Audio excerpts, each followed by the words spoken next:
Olá, muito bom dia, aquele abraço. Estamos começando mais uma edição do TVI News aqui pela TVI, canal 24.2 da sua operadora TV Cabo para o sul da Bahia. Muito obrigado a você de Itabuna e Ilhéus que nos assiste agora ao vivo.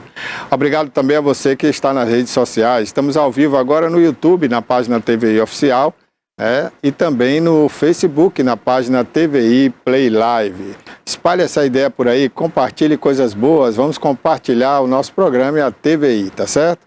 Eu quero agradecer também você que baixou e está baixando o nosso aplicativo na Android. Você pode baixar a TVI Play Brasil, gratuitamente. Lá você vai carregar a TVI na palma da sua mão para onde você for, tá bom?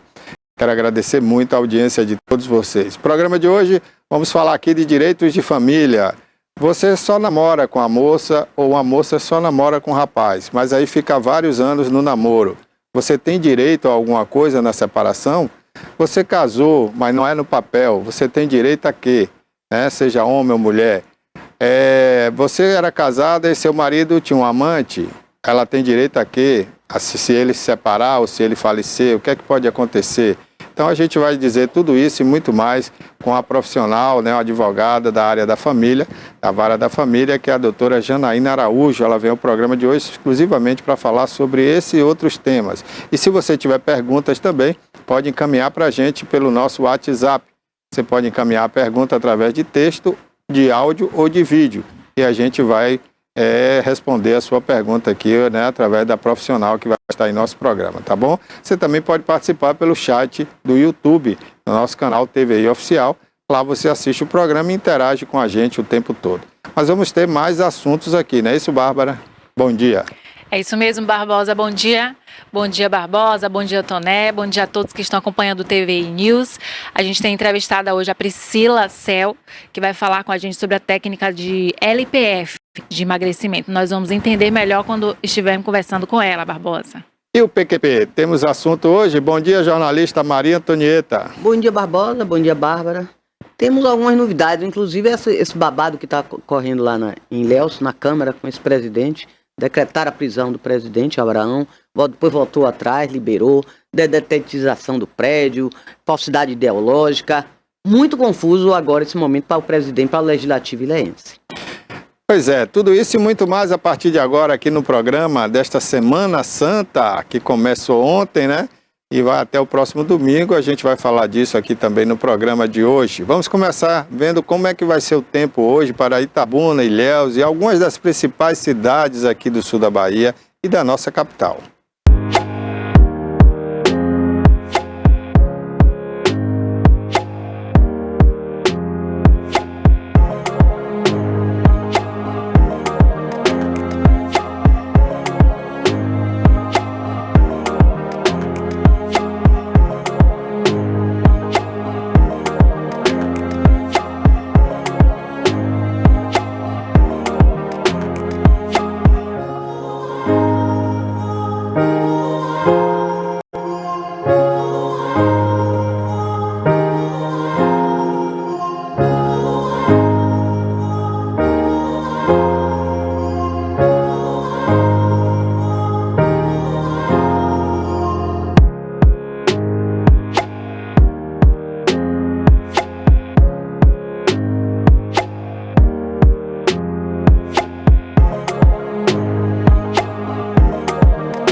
Temos aí a previsão do tempo para hoje nas principais cidades aqui do sul da Bahia e também da nossa capital, Salvador. E amanhã a gente vai dar aí para você a programação de toda a semana, né? Para você que vai se programar aí para viajar, passar a Semana Santa aí com os familiares ou numa praia, numa fazenda, a gente vai dar para você essa previsão aí de todo o restante da semana, tá bom? Então fique ligado amanhã na previsão do tempo para saber se o seu destino vai estar chovendo ou não, né? Tem uma frente fria aparecendo por aí, viu? Amanhã a gente vai falar mais dela aqui. Bom, vamos começar o programa de hoje, lembrando que Val Cabral estreou hoje pela manhã, né, às 9 da manhã, com o programa Olho no Olho. Hoje a entrevista foi com o prefeito Augusto Castro, uma entrevista muito boa, né? Inclusive nós ouvimos aí do prefeito algumas ações que estão sendo feitas aí para melhorar a nossa cidade.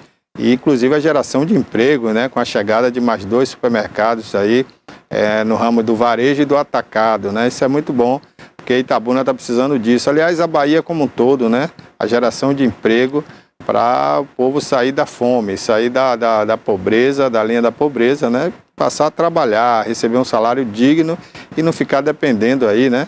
Só de assistencialismo, não é isso, Toné? Ah, a Toné está distraída ali agora. Vamos começar o programa então, gente. Vamos lá. Segundona, vamos falar de coisas boas logo no início do programa aqui, né? Questões posturais. Você que tem problema aí de postura, a gente vai conversar aqui com a profissional agora que vai dar excelentes dicas para você. E eu volto a repetir, se você que está assistindo a gente, quer fazer perguntas, quer participar, pode ser através do chat do YouTube ou do nosso WhatsApp. Mande sua pergunta por escrito ou de vídeo que a gente coloca no ar aqui, tá bom? Vamos lá, Bárbara? Vamos lá, Barbosa, vamos conversar hoje com a Priscila Cel, né? A Priscila, ela é expert em reabilitação abdominal no método europeu LPF, né? É doutora em ciências pela USP, né? Esse método é um método low pressure fitness, né? Um exercício respiratório que promete diminuir as medidas da região abdominal. Bom dia, Priscila. Bom dia. Tudo bem? Joia, bom dia. Bom dia, prazer ter você aqui. Obrigado por ter aceito o nosso convite. Eu que agradeço. Agradeço muito a TVI pela oportunidade de poder vir e esclarecer, né, informar aos telespectadores sobre esse método, porque é um método pouco conhecido, né, mas com muitos benefícios que hoje a gente vem aqui apresentar para vocês. Rapaz, eu estou curioso, porque assim, eu tenho na região abdominal, né, uma certa gordurinha e já tentei através de ginásticas, exercícios abdominais, né, mas ela não diminui. Aí alguém já me falou assim, mas isso é genético, isso não diminui, né, cada pessoa tem um biotipo. Isso é verdade, Priscila, ou é mito?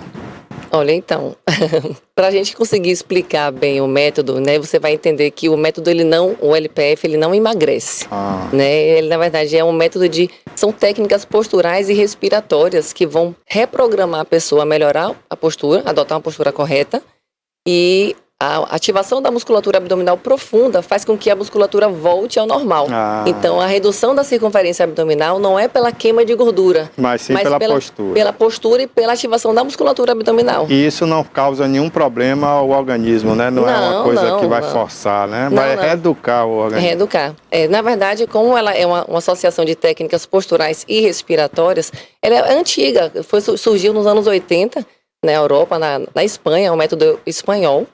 E no Brasil já tem 7 anos, né? Mas surgiu desde a década de 80 e tem uma mescla de pilates, yoga e técnica hipopressiva. Então não é simplesmente uma técnica de respiração pura. Então ela é uma combinação dessas áreas. Então é o que faz o método realmente obter resultados. Então foi um estudo com as melhores partes dessas áreas. Então, temos essa mescla que é bem importante. Ô Priscila, esse método tem algo a ver, por exemplo, tem mulheres que querem ter uma silhueta normal, perfeita, então elas buscam usar uma cinta, né? Um colete, algo que aperta muito, né? Tinha aquela, há um século atrás, aí tinha o espartilho, né? Tem nada a ver com isso não, né? Não, na verdade, a gente até fala muito a respeito da indicação da cinta ou da faixa, né? Era muito comum utilizar para, vou melhorar minha postura, o meu abdômen, mas para mulheres no pós-parto que querem dar uma segurança para o abdômen, né? Porque sente tudo muito solto, muito frouxo, por pouco tempo a gente até recomenda, mas utilizar disso como algo para a vida toda, você faz o inverso, porque a cinta, ela vai deixar com que a sua musculatura passa a ação natural e ela relaxa. Então, ao soltar, tirar a cinta, relaxa, fica pior. Então, você deixa de ter essa ativação. Que bom. Priscila, esse método, né, LPF, tem muita gente que não conhece. Assim, você já falou que ele é europeu e tal. Tem que fazer todo dia isso para conseguir esse resultado? Quantos minutos tem que fazer por dia? Como é que funciona? É uma técnica que, assim, ela tem conquistado muitas pessoas o pouco tempo que é dedicado para conseguir os resultados, né? Mas é necessário dedicação, disciplina, né? Exige 5 minutos por dia de treino diário. Então, ela pode fazer 5 minutinhos hoje, amanhã e depois, até a próxima semana, porque a sequência é um encontro semanal comigo, né? Então, no estúdio, ela aprende uma postura nova e vai desenvolver, vai praticar, né, durante esses 5 minutos por dia, até na outra semana conhecer uma nova postura. Então, tem que ter essa dedicação de todos os dias praticar por no mínimo 5 minutos. E não só é bom para a questão abdominal, mas para a própria postura como um todo, da coluna, sim, né? Sim, porque na verdade a técnica ela exige alguns comprimentos, que chamamos de pautas posturais e respiratórias. Então, uma delas é o alongamento da coluna. Então, existe a descompressão dessa coluna, né? E, consequentemente, você tem melhores conforto da coluna, porque você se reprograma para manter a postura certa e não ficar curvado. Então, você acaba dando um conforto porque você se alonga e a musculatura também fica mais liberada. Agora, por exemplo, é fácil, né, praticar isso, porque a gente está vendo até as imagens ali, né? Quem é a aluna sua ali? Ou é você? Ali é minha irmã, ali é minha irmã. Parece gêmeas, né? Somos gêmeas. Somos gêmeas. Somos gêmeas. Ela passou por a prática de LPF durante a gestação, depois no pós-parto, e aí ela tem 5 meses de pós-parto. Olha lá a cinturinha dela. Como tá. Rapaz, nem parece que ela já teve filho, né? Pois é, 5 meses aí de... Agora, essa postura não fica mais fácil quem é magrinho assim, não? Não. Pessoa. Independe. Eu tenho até exemplos de alunos, inclusive muitas mulheres estão no pós-parto. Então, elas ainda estão com aquela gordurinha, com aquela saliência, mas a diferença é muito, muito notória da projeção que ela tinha daquele abdômen e quando, depois de 3 meses, já temos respostas excelentes. E ela consegue reprogramar. Quem é mais magro, a gente consegue ver mais definição. Como ali a gente consegue ver, olha lá, a evolução. É a mesma pessoa ali? É a mesma pessoa. E a aluna, ela ficou, né, permanece comigo, então ela dá continuidade àquele acompanhamento. Então ela vai de forma gradativa. A cada 3 meses ela pode ir renovando o pacote de sessões e para manter ou então alcançar ainda mais o resultado dela. Agora ela só faz isso aí, ou não faz outra atividade não? Porque ali, ó, na primeira foto que mostrou ali, ela parecia um pouquinho mais cheia dos lados também, né? Sim. Tem a ver com isso também? Tem a ver pela questão da retenção de líquido, que também o método ajuda a melhora da retenção de líquido. Você vê que na primeira foto... ela tá, as laterais ali, os flancos, né? Sim, mas é toda uma associação. Eu sempre costumo dizer aos meus alunos que não é somente praticar o LPF.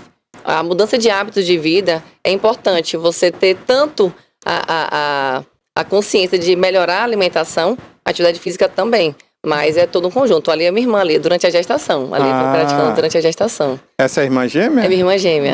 Interessante. Olha quantos pontos ali a gente vai tocando para poder programar a pessoa a fazer a técnica. Muitas pessoas pensam que é muito fácil, que é só fazer a sucção. No caso da gestante, não.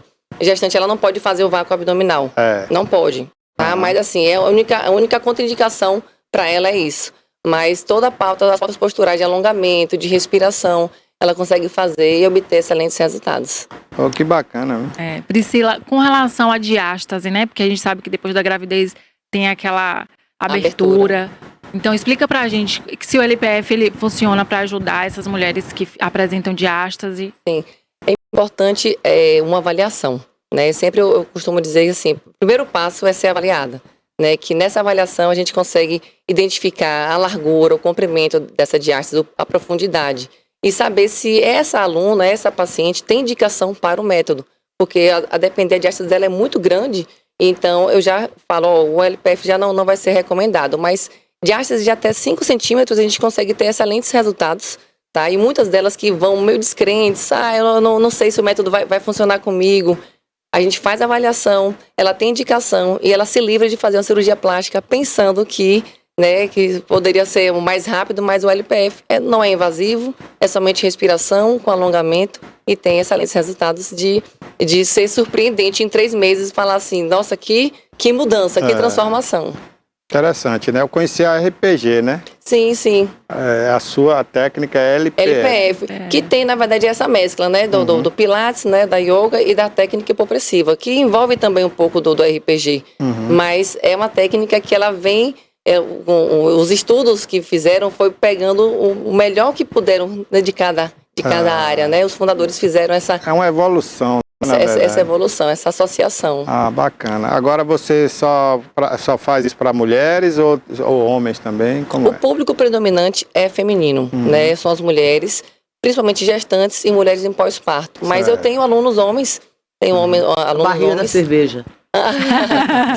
A distensão abdominal faz. Tem homens que têm diástase. É verdade. Tem homens que têm diástase e pensam que é só mulheres que vão ter. Porque a distensão abdominal, que ninguém tem a musculatura do abdômen colada.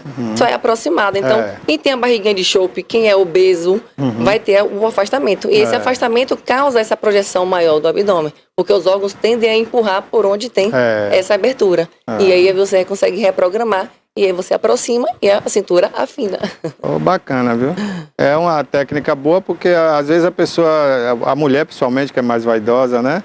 Ela quer fazer uma lipoaspiração, às vezes com uma barriguinha, uma bobagem e... A lipoaspiração vai ser para remover gordura, né? Não, mas às vezes ela nem tem gordura, ela vai ter isso aí, exatamente, aí ela vai retirar a gordura e vai continuar com o abdômen distendido, porque o problema dela não era gordura, era a distensão. É isso que eu quis dizer, né? Porque hoje as pessoas já pensam logo em fazer alguma cirurgia. Muito imediato, né? Para ter o resultado. E ainda escolhe a opção errada. Às vezes, e a gente tem visto aí mulheres até morrerem, né? Vai fazer uma lipoaspiração numa clínica que não é boa, né? Não, e a lipo em si, ela remove a gordura, mas ainda tem pessoas que vão buscar técnicas mais invasivas, como a abdominoplastia, e eu tenho recebido uma frequência muito grande de mulheres que fizeram a cirurgia e vêm para mim e falam, Priscila, eu tô com o estômago alto. Mas por que isso aconteceu? Porque o médico, ele fez tudo o que tinha para fazer, ele tirou a pele, ele tirou a flacidez, a estria, mas a função abdominal, o tônus abdominal, a cirurgia não devolve. Isso quem vai fazer é a técnica de respiração, da ativação da musculatura. Então é comum acontecer, delas irem e fazem a cirurgia. Ele suturou a diástase, porque as diástases grandes, largas, ele vai suturar, ele aproxima, mas a distensão abdominal não resolve. Quem resolve é a respiração. A técnica. Bacana, viu? Por exemplo, uma mulher que tem isso aí, né? Qual o período para ela voltar ao normal, sem essa distensão? Isso vai variar muito do perfil dessa mulher. Se for uma mulher no pós-parto, né, então a gente pode ter uma resposta talvez um pouco mais demorada, porque passou por um processo de distensão abdominal recente, né? Então, assim, mas isso é muito imprevisível. Tem gente que em 3 meses tem uma resposta muito boa, né? Mas isso depende do tempo também de gestação. Então, tem alunas minhas que têm 10 anos, com os filhos 20 anos, e consegue ter a mesma resposta que uma outra pessoa com 2 anos com o filho que nasceu. Então, isso independe. É muito variável. É muito variável. Bacana. Bárbara. Priscila, você falou sobre coluna, que a postura ajuda muito, né? Mas quem tem aqueles problemas graves de coluna, bico de papagaio, aqueles problemas assim, fazendo essa técnica, vai ajudar na coluna ou é só para o abdômen? Não, o LPF... Como são tantos benefícios, a gente procura maior pelo abdômen, né? A pessoa fala que quer ter o abdômen, a cinturinha fina, a barriga negativa, como ela é popularmente conhecida, mas tem outros benefícios e a melhora postural é uma delas.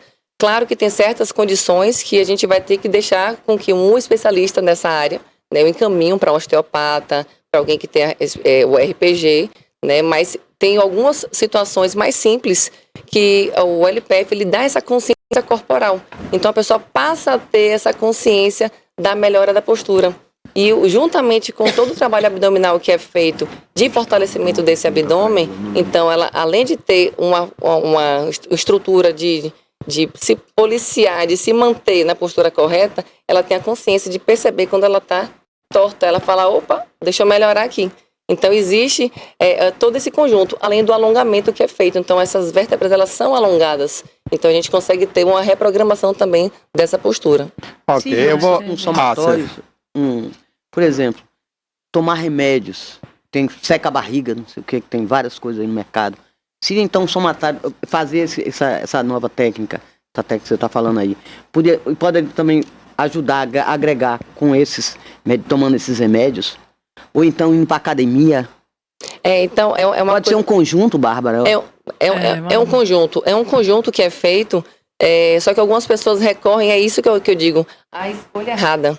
Algumas falam, o Barbosa falou, eu faço vários abdominais, eu não consigo resolver o problema, porque as abdominais, ela vai resolver a musculatura externa. Você só vai criar gominhos, Isso. a parte externa. Vai endurecer um pouco, né? Externamente, mas a distensão continua. Então, assim, se você tiver a escolha correta de fazer o LPF, programa a sua musculatura interna, você vai ativar, a gente tem um músculo chamado transverso. É uma faixa natural, ela afina. Então, à medida que você respira e você alonga, você consegue afinar e melhorar a sua postura. Aí, somado a uma boa alimentação, então você vai reduzir o nível de gordura no corpo. Então, você tem uma definição melhor, então você consegue enxergar todo o trabalho que é feito. Porque a musculatura, ela fica mais dividida, assim, só que ela é de dentro para fora. Interessante, né? Priscila. Então, só um minuto que o Gustavo está online com a gente, direto de Vitória da Conquista. Bom dia, Gustavo. Ele quer fazer uma pergunta também para a Priscila aí. Sim. E a gente tem que acelerar um pouquinho, porque hoje tem mais convidados, né? Prazer tê-lo aqui com a gente. Já estou online aqui. Bom dia. Eu tive que pedir para perguntar, porque fiquei curioso também com o assunto, que na verdade vocês estão falando de mulher, mas também homem faz. E depois, eu já fui analisar, já fui atrás aqui, ela vai poder explicar para a gente também. Eu já estou bem interessado na história. Agora, eu queria também perguntar o seguinte, alguém que fez uma cirurgia bariátrica, teria alguma restrição de fazer? Porque eu trabalho muito com muita gente que fez cirurgia bariátrica, e aí eu sei que também tem a flacidez, tem a questão do reflexo após a cirurgia. Tem alguma restrição para quem fez cirurgia bariátrica, que mexeu com o estômago, mexeu com um monte de coisa dentro do intestino, dentro de tudo lá? Esse indivíduo que fez a cirurgia bariátrica se assemelha ao mesmo raciocínio da mulher que ficou gestante por 9 meses. Então, essa musculatura ficou distendida. Então, o médico, se ele fizer a reparação, né, com a cirurgia de retirada de pele, né, de fechamento a própria diástase, porque querendo ou não, o indivíduo obeso teve a diástase, ele vai ter a perda de função abdominal, que é semelhante ao que a gestante também teve, porque passa por 9 meses aquele abdômen sem ativação nenhuma, né? Então, na hora que retorna, mesmo o médico suturando, você vai ter a musculatura fraca. Então, o abdômen ele continua distendido, a postura ruim, porque esse músculo, são os músculos do core que vão dar a sustentação, para você conseguir manter uma boa postura e manter o abdômen lá dentro. Então, eu tenho uma aluna, até inclusive, estou com um resultado para postar dela de antes e depois, cirurgia também pós-bariátrica, e ela reclamava muito disso. E fez abdominoplastia e mesmo assim continuava com o seu abdômen distendido. Mas depois resolveu, né? Resolveu muito. É que são muitos resultados para poder postar, então é uma sequência que eu vou dando, mas vai chegar lá. Ô Priscila, só a última, Barbosa. Tá. Com relação aos famosos, é uma febre, viu, Barbosa, esse LPF. A Virgínia Fonseca, a Lauren Prota, esses famosos, eles todos aderiram a essa técnica, mas eu quero saber que se essa técnica é acessível para quem não tem esse poder aquisitivo dos famosos, ou se, né, é caro. É isso, Virgínia e Lauren Prota praticaram e tiveram excelentes resultados. E foi até bom isso, mostrar que elas fizeram e têm resultado, porque a gente consegue comparar com os resultados também que tem no Instagram, que são respostas incríveis em pouco tempo, né? São 3 meses de prática para a gente observar uma melhora significativa, né? E em relação ao investimento, é como se fosse uma mensalidade de uma academia. Então, é acessível, né? A gente fala que o custo-benefício vale muito a pena. A pessoa se livra de fazer uma cirurgia plástica. Imagina. E iria buscar algo muito mais caro e correndo o risco de ir para a cirurgia plástica e voltar para mim e falar, Priscila, não resolveu o meu problema. Né? Então, a gente tem realmente algo que é muito acessível e quem começa não quer parar. Né? Então, começa e quero manter o resultado. Então, fica. É que nem a musculação, um pilates, você dá continuidade. Você não pode parar, você tem que fazer e continuar. Com certeza. Você está em Itabuna com esse método há quanto tempo? Eu estou há quase 3 anos. 3 anos já? Há 3 anos, Seu estúdio fica onde? Em Itabuna fica no estúdio Larissa Sodré. E lá em Ilhéus fica no estúdio, no Premier Business. Larissa Sodré, que é um estúdio de Pilates e de musculação, que fica ali na rua do Boteco Gaúcho. Perto ali entre a Cinquentenário Exato, o Centro de Cultura, ali, Espaço de Cultura. Certo, bacana. Aí atende lá o dia todo. Atendo lá o dia todo. Tem rede social também? Tenho. Mostra aí, Rafa, depois a rede social dela, Instagram, né? Instagram, Priscila Cel LPF. Eu enviei para Rafa Priscila lá. Cel LPF. É Priscila com SC, 2 L's, e Cel, CEL, LPF. Sua família é daqui, você estudou em São Paulo, né? Eu fiz o doutorado lá. Eu sou nascida e criada em Itabuna, mas depois que casei fui para Ilhéus. Foi para Ilhéus. Bacana. Olha aí, o Instagram, né? Tá aí. Sim. Eu queria que você deixasse mais um recado aí, Priscila, para quem está nos assistindo, né? Mulheres, homens, adolescentes que às vezes já se preocupam com essa questão. E é importante começar cedo, né? Com a postura. As mulheres se preocupam mais, né? Mas os homens também é bom cuidar da postura, né? Sim. Na verdade, como a técnica, a gente chama que é uma técnica global, né? Ela é popularmente conhecida pela técnica da barriga negativa. Mas são muitos benefícios, né? A melhora do intestino, a retenção de líquido também. A pessoa drena muito líquido quando a gente faz a prática. Porque essa sucção abdominal que é feita, o vácuo abdominal, estimula o intestino, então funciona melhor. A retenção de líquido, a insônia e a ansiedade também, porque como a respiração ela é lenta e profunda, que a gente deriva da yoga, né? Então causam esse estado de bem-estar, de relaxamento, né? Atletas também procuram muito, porque o desempenho esportivo aumenta, porque a capacidade respiratória no treinar, o LPF também faz isso. Então é muito amplo. Então assim, a pessoa vem para treinar o abdômen, mas ela sai com outros benefícios, então melhora muito a qualidade de vida. Bacana, viu? Eu fiquei feliz em conhecer esse processo, eu não conhecia, para mim é novidade, né? Como eu disse, eu conheci o RPG, né? Sim, que é bem parecido, mas é diferente um pouco, né? A técnica. Tem as suas inovações, né? E agora eu vou recomendar para as pessoas, né, que façam. É uma técnica moderna, né?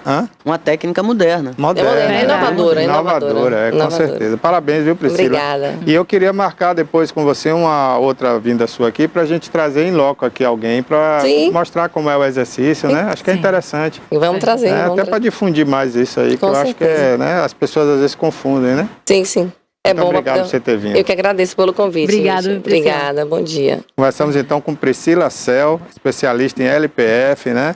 A gente já mostrou a rede social dela aí. Se você estiver interessado, procura a Priscila aí, né? Isso aqui não é uma propaganda, é uma dica mesmo, né? De utilidade pública, né? Porque é uma coisa que é inovadora, né? E diferenciada. Obrigado, viu, Priscila? Eu que agradeço. Daqui a pouquinho a gente vai conversar com a advogada Janaína Araújo. A doutora Janaína já está aqui com a gente. Mas antes disso, eu queria ver aí com o Gustavo Magalhães, né, um cidadão que, do nada, assim, pelo menos pela imagem que eu vi, chutou uma picape aí num posto de gasolina e tomou 2 tiros. O que é que está acontecendo com esse pessoal que está andando armado? É falta de preparo para usar arma? Houve motivo para isso, Gustavo? Muito bem, Barbosa. Bom dia, Barbosa. Bom dia, Toné. Bom dia, Bárbara. Bom dia, nosso convidado também, colega, né? Daqui a pouquinho você vai estar com o colega aí. Esse final de semana aqui foi animado, foi muito animado. Esse aí foi uma das situações que aconteceu. Aconteceu no sábado. Os dois, eles tiveram um pequeno acidente. Esse rapaz é motorista de aplicativo, ele tá chutando aí, vixe, vai aparecer tudo, olha só. Aí o cidadão da caminhonete, armado, deu 3 tiros no cidadão. No motorista de aplicativo. Essa confusão aconteceu por uma pequena batida de trânsito, que aconteceu um pouquinho antes.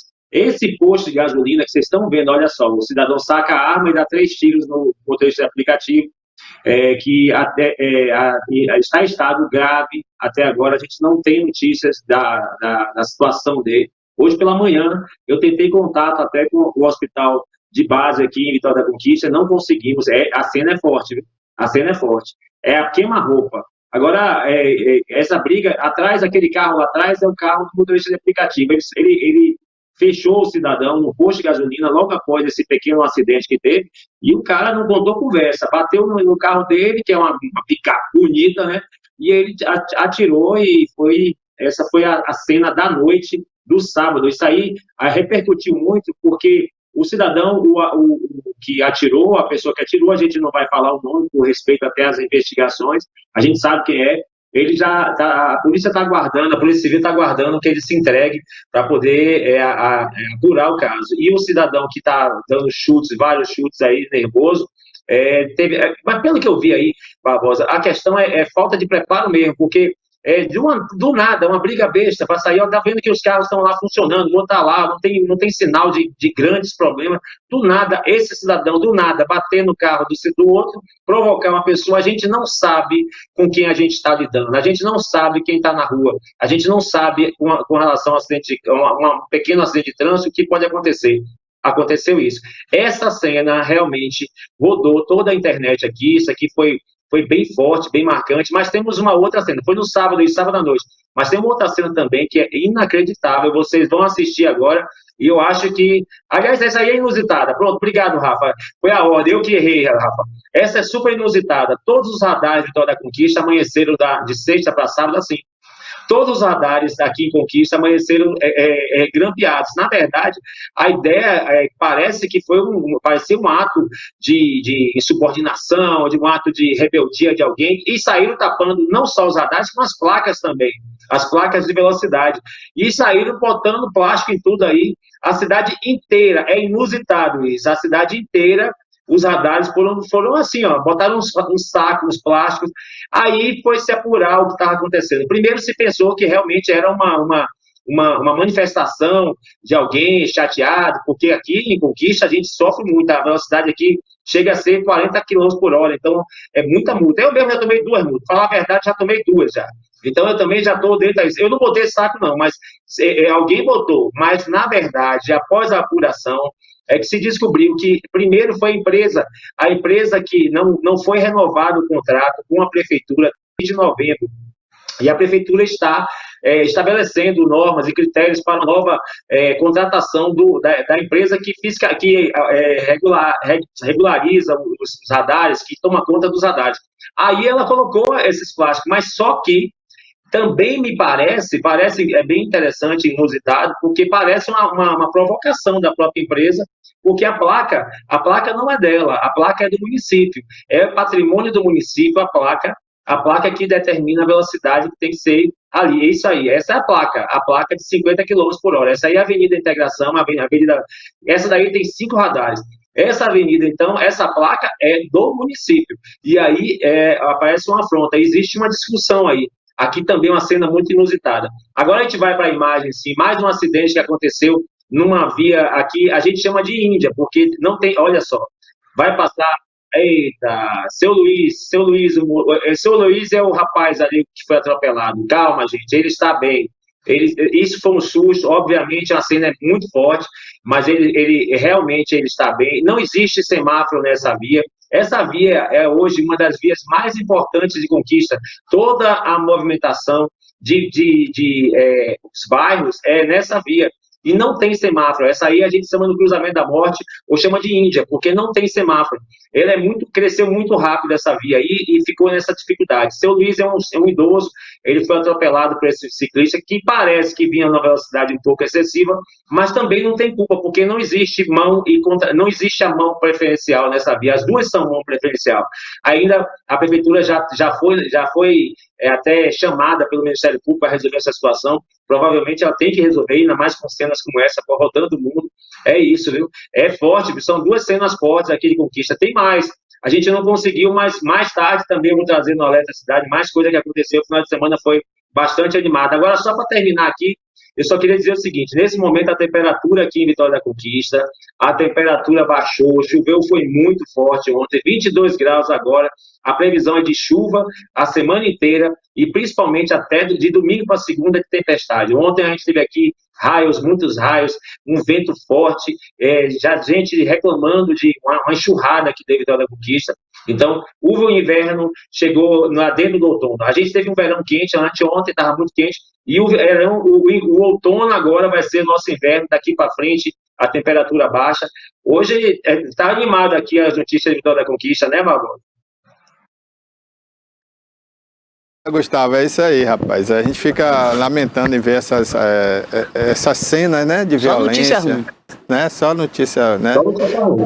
Rapaz. Mas eu gostei, viu, Gustavo, daquela do de cobrir aquelas placas. Eu pensei As que era uma câmeras, iniciativa do povo, dos motoristas, né? Para não querer ser multado. Mas não, mas tá envolvendo a empresa, né? Uma empresa. A empresa. Aqui a empresa retirou, né? Aqui foi diferente. Muita criatividade. Vou te mostrar, bota também aqui, olha onde é a câmera, ele tá na câmera também, Rafa, aquela outra da câmera, eles estão nas câmeras, o cara subiu aí nesse negócio para botar, essa é a placa, então a placa é do município, ela não poderia, ninguém pode mexer nessa placa, o erro talvez seja, agora é a câmera, olha o perigo, olha a câmera lá em cima, toda fechada, olha isso. É inusitado isso. Rapaz, aqui a empresa retirou tudo, né? Eu acho melhor do que cobrir. Se a dela, retira. Não pagou? Né? Não pagou, retira. Aí agora foi no radar. É no radar, quer dizer, capaz de também causar um problema com o patrimônio do radar também. Aí foi no radar. É inusitado, a cidade inteira. Aqui tem mais de 30 radares desse aí, e a cidade toda tá assim. O problema não é porque a empresa não está recebendo, geralmente ela faz isso, né? Aí ela cobra para não usar, para a prefeitura não utilizar sem a autorização dela, até porque ela domina o software disso aí. Hoje em dia esse negócio de terceirização é problema. Se você não tem o dinheiro para pagar mensalmente, aí corre o risco de ficar sem o serviço. Mas, Gustavo, eu queria agradecer mais uma vez sua participação e participe mais aqui do programa, que é uma alegria para a gente. Hoje eu estou cheio de notícias, né? Só para você falou assim, sabe que o pessoal não está sabendo utilizar da arma, né? Que você falou. Só um detalhe de informação, assim, eu não sei se Rafa pode botar de novo esse vídeo, eu vou terminar falando isso, mas eu não vou, a gente não vai dizer o nome, mas eu sei que eu conheço esse cidadão, ele faz parte do clube de tiro. Esse é o grande problema da história. Esse cidadão aí faz parte de um clube de tiro. E aí que é o problema. Então, realmente, não saber utilizar. Não sei por que o cara fez isso, né? O que é que teve antes ali.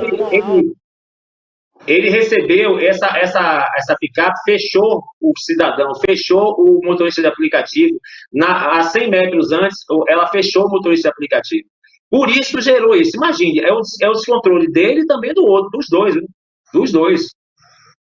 É incrível essa cena. Eu já levei Ele já desceu fechada. com a arma, né? Eu Ele já desceu levo com a fechada arma, aí no tremendo trânsito tudo. direto, mas se a gente for sair do carro, toda fechada que tiver para brigar, é complicado, né? E a pessoa que usa a arma, rapaz, ela tá causando dois males aí. Um primeiro contra o indivíduo, né? Que é o principal. Dá 2 tiros num cara, né? Por causa de uma besteira dessa. Depois ele está indo contra os colegas do clube de tiro, porque hoje já tem até uma campanha nacional para desarmar o povo. Aí eles fazem essas besteiras, dá mais motivo para isso, né? Então as pessoas vão começar a dizer, o clube do tiro não está preparado para usar arma.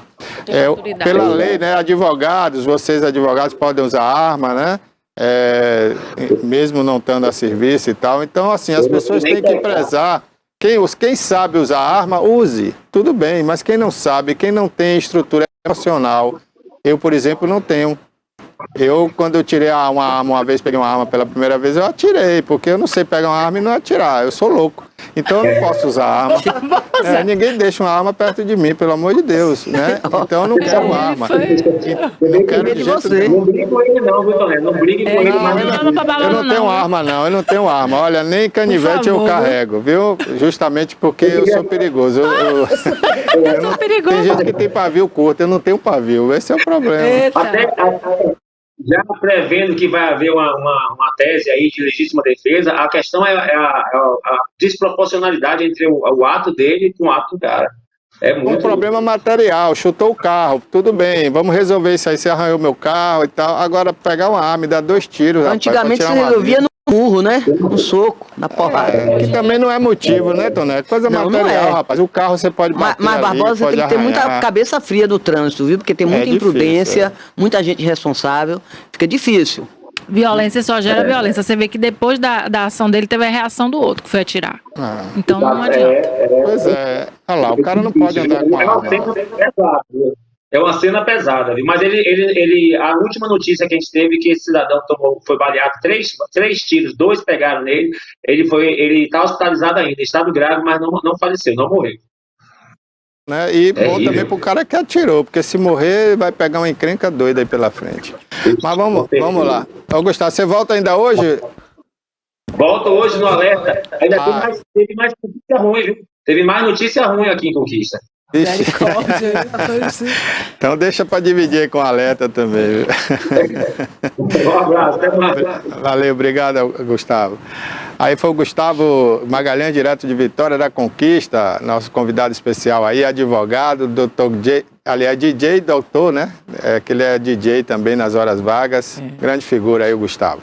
Nós estamos aqui agora com a doutora Janaína Araújo, vai bater um papo com a gente. Ela é do Grupo das Mulheres do Brasil, mas hoje ela foi convidada como advogada, especialista na vara da família, Toné, para a gente tirar dúvidas aqui a respeito da questão matrimonial, né? De namoro, de casamento, de noivado, porque tudo tem consequência. E são consequências jurídicas. Então as pessoas às vezes namoram, ficam 3, 4 anos namorando, depois termina, acha que não pode dar em nada. Mas isso aí, se a pessoa namorava, ia na casa da pessoa frequentemente, dormia lá frequentemente, isso configura um relacionamento estável? Então essas e outras questões a gente quer saber agora. Você que está nos assistindo também aí pelo YouTube pode fazer perguntas no nosso chat ou no nosso WhatsApp, viu? Inclusive eu cometi um erro na entrevista anterior, eu não olhei aqui as perguntas, mas agora eu vou ficar prestando atenção, tá bom? Doutora Janaína, muito obrigado por ter vindo aqui ao programa, eu agradeço desde já, viu? E vamos esclarecer e tirar essas dúvidas aí. Obrigada pelo convite e estou sempre à disposição para vir aqui, né, para a gente poder bater um papo sobre temas pertinentes. E agradeço mais uma oportunidade de estar aqui com vocês. Ok. Bom, a senhora é especializada nessa vara da família. Vamos começar então pelo namoro, né? Um namoro estável, depois de 2, 3 anos, a pessoa dormindo junto, tendo toda a convivência ali. Aí termina, briga, a namorada, ela pode requerer os direitos dela, né? A nível jurídico, ela tem direito a alguma coisa, materialmente falando? Bom, vamos lá. Essa é a pergunta do momento, né? As pessoas perguntam muito em relação a isso. Qual a diferença entre namoro, união estável e casamento? Porque hoje, na realidade, a gente vê que é uma linha muito tênue, né? Entre namoro e união estável, sobretudo. O casamento é mais fácil de ser identificado porque ele existe um documento. Geralmente, na união estável, pode existir ou não essa documentação, que seria o registro em cartório. Mas, na maioria das vezes, a gente sabe que as pessoas não têm o hábito de fazer isso, né? Então, o grande diferencial entre namoro e união estável é o ânimo de constituir família. Então, se você estiver vivendo na mesma casa com aquela pessoa, porém, você apresenta a pessoa perante a sociedade como sua namorada, não é união estável. Tá? Para se configurar a união estável, principalmente a relação tem que ser duradoura, pública e que as pessoas que lhe olhem, lhe identifiquem como se casado fosse. Então, geralmente, as pessoas acabam saindo com o seu namorado, com sua noiva ou com o seu próprio companheiro mesmo, quando já vive em união estável, e vira para os amigos e fala: essa aqui é minha esposa, essa aqui é minha mulher. Então você acaba mostrando para as pessoas que de fato ali é uma união estável. Quando você sai com a pessoa publicamente, mas a todo momento as outras pessoas lhe identificam como se fosse namorado, isso é uma coisa extremamente importante. Para além disso, que é o ânimo de constituir família, existe a questão documental também. Às vezes as pessoas vivem na mesma casa e já tem comprovante de endereço no mesmo endereço. É dependente no plano de saúde. É dependente, tem conta conjunta, né, no banco. Um detalhe extremamente importante que as pessoas não se atentam. Mas você faz um seguro de um carro, coloca a pessoa como dependente no seu seguro de carro. E geralmente ali se constitui uma prova extremamente importante para se comprovar a união estável. Nós vivíamos juntos, sim. É tanto que nós tínhamos um carro em comum e esse carro está ele como principal condutor e eu como a companheira dele, sendo a segunda condutora. Então, isso é uma coisa que muitas vezes as pessoas não se atentam. Para facilitar, para ter um desconto no plano de saúde, para ter um desconto em algumas coisas que são agregadas, então as pessoas acabam declarando em algumas coisas como companheira ou companheiro e não pensa que lá adiante isso servirá como prova para a constituição de união estável. Tá vendo aí, Toné? Agora eu queria saber o seguinte, por exemplo, tinha uma união estável, um casal, casado mesmo, tudo direitinho. Depois ele deixou a mulher, mas ele não, legalmente não está separado, não teve divórcio, não teve nada, nenhum processo. Ele agora está morando com outra mulher. Então, a partir de que tempo, qual o tempo que ele pode contar que essa nova mulher tenha direitos? Ela tem direito a alguma coisa, que eles têm imóveis que eles, quando casaram, foi a única mulher que ele teve, depois ele largou ela, saiu e assumiu outra pessoa. E aí temos quase 10 anos. Essa mulher, vamos dizer, no caso da morte dele, aí ela teria direito também, a mesma coisa que a viúva? Os mesmos direitos? Vamos lá. Isso é bastante comum de acontecer, né? As pessoas se separam de corpos, mas não divorciam. Isso. E aí permanece casada civilmente com uma pessoa e vive em união estável com outra. Com outra. É um problema. Mas não tem, mas não tem filhos com essa nova, entendeu? Com a de cá tem. Pronto. Então, isso é um grande problema. Por quê? Se essa pessoa vier a falecer, não é que a pessoa, a companheira, não vai ter direitos, mas ela vai ter uma luta árdua aí pela frente, né? Sobretudo porque ela precisa comprovar que já vive em união estável com ele, de fato, né? Ela precisa comprovar que ele realmente é separado de corpos da primeira pessoa. Então, assim, ela pode sim ter esses direitos E essa garantidos. separação de corpo, doutora, vale? Vale. Vale como prova? A separação de corpos, hoje a lei ela é totalmente clara em relação a isso. Antigamente precisava se separar, passar 2 anos separado de corpos, passar mais 5 anos vivendo em união estável com alguém para poder se comprovar essa união. Hoje não há mais lapso temporal. Uma vez comprovada que é separado de corpos e vive em união estável com uma outra pessoa, essa outra pessoa passa a ter os direitos. Só que a grande dificuldade é constituir as provas necessárias, né? Então, assim, é algo possível, mas não é tão simples. Então, se essa pessoa que vive em união estável já sabe que ele é separado de corpos, já vive em união estável com ela há 10 anos, ela precisa começar a juntar provas para isso. Porque caso venha a existir um falecimento, ela tem uma caminhada um pouquinho longa aí pela frente. E quanto à pensão? Se ele tem uma pensão gorda, e aí quando ele falece, quem vai ter direito? Qual delas? As duas têm direito? Como é bom? Porque uma pensa assim, a mulher mesmo que foi separada. A primeira, né? Não, é a primeira. Não foi legal, não é legalmente. Aí ela fica dizendo, não, ela não vai ter direito a nada, a pensão vai ser toda minha. Mas a outra já diz o contrário, eu tenho direito também. Vai dividir a pensão com as duas, é? Existem casos que são divididos, existem casos que são exclusivos da companheira, da atual, que vive em união estável. É? Sim, eu tive um caso desse interessante lá no escritório, exatamente dessa maneira. A pessoa era casada civilmente, ele já estava separado de corpos há 17 anos, vivia em união estável há 5 anos com a companheira atual, e a gente enfrentou, sim, uma luta perante o INSS para saber quem ficaria com a pensão. Era um valor também considerável, era o teto do INSS. Então, de fato, a gente acabou conseguindo manter exclusivamente para a companheira. Mas o que eu quero dizer é possível, para a nova. Mas não é tão simples. Para a nova companheira. A nova companheira. Porque ela comprovou que já tinha 17 anos separados de corpos. Apesar dele estar casado civilmente, mas ele já não tinha mais relacionamento sequer com a primeira esposa. Então, mas é isso. É possível, mas não é simples. Então, se a gente já sabe disso, já sabe que é uma caminhada, e às vezes a pessoa precisa daquele valor, passa ali às vezes 1 ano, 2 anos, requerendo, lutando. Então, nesse tempo, muitas coisas acontecem. A necessidade de bater a porta, às vezes a pessoa não tem possibilidade de se manter. Então, já pensando nisso, é ideal que a pessoa vá, de fato, guardando documentos que comprovem essa união estável. Doutora Janaína, eu tenho uma pergunta. Com relação ao casamento, né? O casal vai e constrói no terreno da sogra, né? Por exemplo. E aí, depois se separa só de corpos, mas não se separa judicialmente. Então, como é que vai ficar essa situação? A mulher que vai morar lá na casa, né? Sem o esposo, ela vai ter o direito a esse imóvel? Ou ela não tem direito pelo fato de ser construído ali no terreno da sogra? Bom, isso também é bem comum da gente ver acontecer. Então, o ideal, a dica aqui que eu vou dar para vocês de ouro. Vai construir no terreno da sogra, ela permitiu que construísse, separa a matrícula. Vai até o cartório, registra separadamente o seu direito de laje, caso seja em andar superior. Registra, separa a matrícula e aí, excelente. Porque aí aquela outra matrícula não permanece mais a sogra, mas aquele casal para quem ela fez a doação e deu o direito de que se construísse ali. Teve um caso meu que foi o contrário. Aí foi ele separou da mulher, mas construiu no terreno da sogra. Perdeu tudo. Mas é justamente porque as pessoas acabam não fazendo essa separação. formal.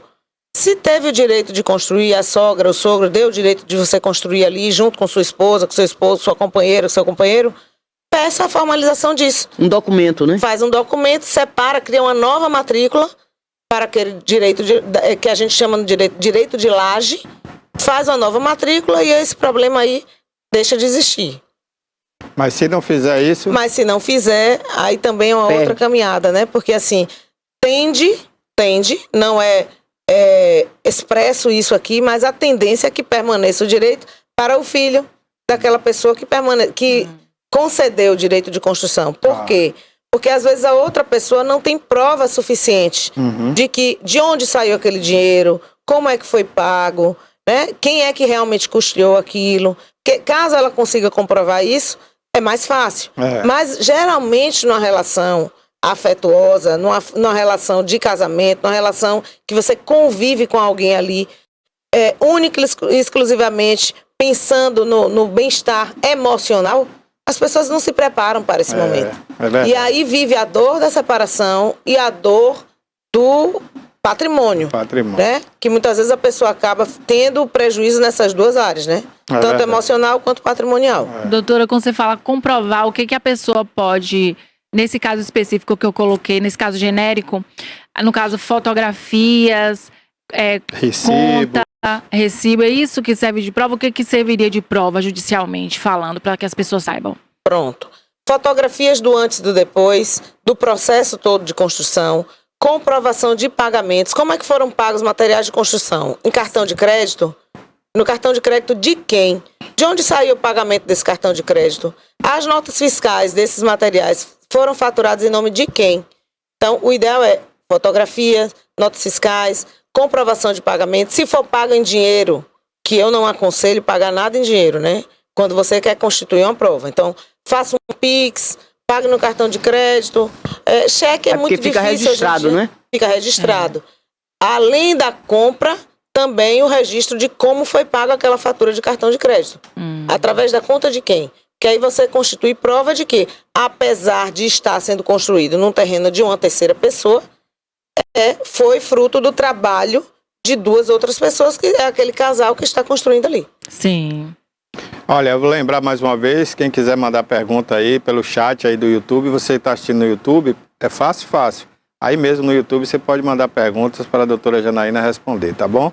E se você está assistindo pela TV Cabo, você pode usar o nosso WhatsApp, viu? Anote aí o número e mande a sua pergunta, pode ser por escrito ou falada ou vídeo também, pode ser vídeo. Bom, agora, doutora, sobre filhos, né? A gente sabe que hoje o maior problema para quem não paga a pensão é a cadeia, né? A gente já sabe que é uma lei que funciona. Mas o filho fora do casamento, digamos que alguém tem um filho fora daquele relacionamento que ele considera como oficial, né? Quais são os direitos desse outro filho se ele ainda não tem provas de que, digamos, materiais, né? De que ele é filho daquela pessoa, ou mesmo que tenha lá uma prova, DNA, sabe, né? que é filho, né? Mas o direito dele permanece igual ao dos outros, não é isso? Exatamente. Os filhos não têm nada a ver com o problema conjugal. Problema do casal. Filhos, se você tiver 30 filhos, todos vão ter os direitos iguais. Se tiver 2, também. Eu sou casada aqui, mas eu não tenho filhos desse casamento. Porém, eu traí a minha esposa e tive 2 filhos fora do casamento. Ou tenho 3 aqui no casamento, tenho 1 fora. Independente de como seja essa relação conjugal, os filhos têm os mesmos direitos. Agora, se esse filho existe e não existe uma comprovação, não existe um exame de DNA, não foi registrado, então precisa-se primeiro haver essa comprovação para a partir daí garantir esses direitos igualitários entre todos. Aquele casamento que a pessoa se prepara antes, né? Fala, eu tenho um patrimônio, então a pessoa está chegando agora, eu vou fazer aqui um contrato, né? Uma comunhão de bens, né? Não, um contrato, né? Contrato? Tem uns contratos aí que regem essa questão, né? De o que tem, o que não tem. Separação. Essa pessoa depois, ela mesmo assim, assinado esse contrato, firma reconhecida, tudo, ela tem direito a reclamar alguma coisa? O ideal é que você tenha auxílio de um advogado, né? porque na realidade é justamente o advogado ele vai sentar com as duas partes, entender qual é a necessidade deles, registrar isso num cartório. O ideal é que seja um registro público, porque o documento público ele tende a ter um valor, um cunho maior probatório, né? Então, assim, o casal precisa sentar. Olha, eu já fui casada, tenho um patrimônio, você também já foi casado, tem um patrimônio, você tem filhos, eu também. Então a gente quer viver juntos, nós queremos casar, porém, eu não quero que se confunda o patrimônio. O que eu tenho, eu quero só que fique para os meus filhos, e o que você tem é para os seus filhos. Porém, se a gente casa, existe um falecimento, aí isso é uma situação à parte, né? Sempre vai ter o direito sobre alguma coisa, caso esteja registrado ou em meu nome ou no seu, por exemplo. Então, a gente precisa ter a maturidade para sentar e alinhar isso antes do casamento. Certo. O grande problema é que nós, brasileiros, a gente não tem essa cultura de se discutir sobre patrimônio. Quando você chama uma pessoa com quem você se relaciona para ter esse tipo de conversa, Gera a tendência briga, né? é a pessoa dizer, você acha que eu estou com você por interesse? É verdade. Eu não estou aqui por interesse. Só que a maturidade precisa chegar até esse casal, até porque isso evita no futuro, caso esse casal decida não estar mais juntos, evita futuros conflitos, né? Então, como as relações hoje acabam sendo, a gente chama de relação híbrida, né? Eu tenho um filho de um casamento, caso com uma pessoa que já tem um filho, aí depois a gente tem um filho desse casamento, aí tem o meu filho, o seu filho e o nosso filho. Então, isso acaba se confundindo bastante. Então, as pessoas precisam ter essa maturidade para sentar, conversar, ajustar, para que lá adiante esse problema não venha existir, caso esse casal venha decidir a não estar mais juntos. Então, o ideal é que as pessoas realmente coloquem no papel. Quando isso não é colocado no papel, quando isso não é registrado, quando as vontades das partes não são registradas no início dessa relação, lá adiante os conflitos vão passar a existir. Então, infelizmente, as pessoas não sentam, não fazem isso, mas é importante que se faça para que a gente possa lá adiante evitar problemas maiores. Agora, quando acontece isso, e a partir daí os dois também começam a construir coisas, comprarem coisas, adquirirem bens, como é que fica aí, mesmo tendo esse contrato? Isso Pronto. pode rezar no contrato também? Pode constar no contrato, uma vez casada, depender do regime do casamento, ou uma vez registrada a união estável, dependendo do regime que foi escolhido, porque na união estável também pode ser escolhido qual o regime que vai ser seguido. Caso não tenha documento de registro nenhum, então automaticamente entra no regime de comunhão parcial de bens. A união estável que não há registro, ela é entendida como o regime de comunhão parcial de bens. Então, assim, a depender do regime que seja escolhido, esse casal vai ter uma partilha desses bens particulares, que são os bens anteriores, e a partilha dos bens que foram construídos ali durante a constância da união estável ou do casamento, Certo. de forma diferenciada. Bom, uma questão que é muito polêmica são a questão dos casamentos homoafetivos, né? Aqueles que não são registrados, documentados em cartórios e tudo mais. Aquela união estável também, né? A gente vê muito aí, né, pessoas reclamando, depois que morre, né, um parceiro, aí eles vão para a justiça brigar por uma herança, brigar por um direito. Isso também é feito no mesmo molde do homem e da mulher do casamento hétero ou não? Tem diferenças? Hoje é no mesmo molde, da mesma forma. A união estava registrada, o casamento é realizado, tudo da mesma forma. A união homoafetiva ou a união hétero funciona da mesma forma, os direitos são iguais. Porque a gente teve casos aí, por exemplo, Agnaldo Timóteo, né? Muitos nem sabiam que ele era gay, né? E ele tinha possivelmente os relacionamentos dele. Depois que ele faleceu, apareceu uma pessoa dizendo que era amante dele por muito tempo, né? E queria ter direito à herança, né? Porque a herança geralmente fica para os filhos, os herdeiros naturais, né? E quando não há um casamento conhecido, como você falou aí, né? Que as pessoas sabem. Estou dando esse exemplo aqui do famoso, né? Para generalizar para outros casos que possam acontecer, né? Então, alguém que seja homossexual tem bens, né? Muitos bens. Aí morre, depois aparece uma pessoa e diz, não, eu fui amante dele, eu vivi com ele ou com ela, né? E aí, como fazer isso? Como resolver isso? Justamente, para poder se comprovar essa união, a gente chama isso no direito de união paralela. Existem casos que a pessoa é casada com uma pessoa civilmente e vive paralelamente uma outra relação. né? Ou não isso quer é que ninguém público. saiba também, Isso é, né? Não, tem relações que são públicas. Ah, certo. Um dia a pessoa sai com a esposa, que é casada civilmente com ele, a mãe dos filhos. Outro dia ele sai com a companheira, porque apresenta, inclusive, também, às vezes, como mulher. Uhum. Essa daqui é minha mulher, essa daqui é minha esposa. Apresenta as duas perante a sociedade como esposa. É verdade. Entendeu? Isso acontece. Então, isso é um caso que precisa ser discutido e avaliado, porque a gente denomina isso no direito como união paralela. A pessoa tem duas uniões ao mesmo tempo que são públicas, duradouras e notórias. Todo mundo sabe e conhece determinada pessoa como uma pessoa que vive em união com duas pessoas. Então, isso é um caso que precisa ser discutido.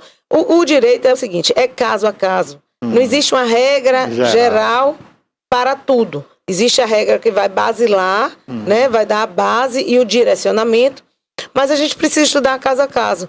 Na união afetiva é a mesma coisa. Às vezes a pessoa é casada civilmente com uma mulher e vive união estável ou união paralela com um homem. Se isso for público, se isso for perante toda a sociedade, se isso for conhecido, é mais fácil de se constituir o direito dessa pessoa.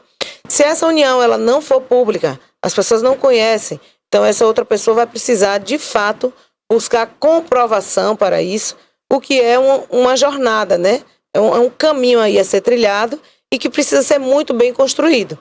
A tendência é, uma vez comprovado o direito previdenciário, que é o direito da pensão, uma vez comprovada a união paralela, tem vários julgados já que são divididos, né? Entre as duas pessoas. Então, a gente tem um direcionamento do direito que há essa possibilidade, porém, isso só pode ser garantido baseado nas provas constituídas daquele caso específico. Eu já vi casos aí também de pessoas que ficaram namorando muito tempo e não casaram. E depois a mulher alegou que teve um prejuízo, né? Prejuízo na vida dela, porque ela parou aquele tempo todo na expectativa de um casamento e não aconteceu. E pediu indenização. Isso acontece realmente de verdade? Assim, um juiz pode interpretar desse jeito e dar ganho a essa pessoa, seja ela homem ou mulher? O juiz pode interpretar desse jeito, não exclusivamente pelo fato do namoro ter perdurado durante muito tempo e não ter havido casamento. Mas a gente entende como prejuízo e até em alguns casos estelionato sentimental, né? Quando a pessoa provoca isso perante as pessoas no sentido, nós estamos casando, calma, a gente vai casar mês que vem, ano que vem, no semestre que vem, e vai enrolando, e vai enrolando, e vai enrolando. Então a pessoa, de fato, uma vez comprovada que ela foi enganada, porque a gente sabe que isso acontece. Muito. Não é unicamente o fato de namorar, mas é o fato de estar alimentando, né? Prometendo isso, e às vezes publicamente, a todo tempo, marca, remarca, a pessoa se organiza para aquilo, às vezes muda de cidade, né? Sai da cidade que ela mora para morar na outra cidade, acreditando naquela relação, acreditando que aquilo vai que o casamento vai acontecer, que a união estável vai acontecer. Isso não acontece. Então, pode acontecer sim de se requerer um dano moral, mas não é única e exclusivamente pelo fato de namorar e esse namoro ter durado muito tempo sem ter resultado em casamento. Interessante. Agora, o seguinte, a pessoa não era casado, não casou, era solteiro, não tinha filhos, e também aí teve uma união estável com uma pessoa também que era solteira. Só que tinha um patrimônio, tinha um apartamento.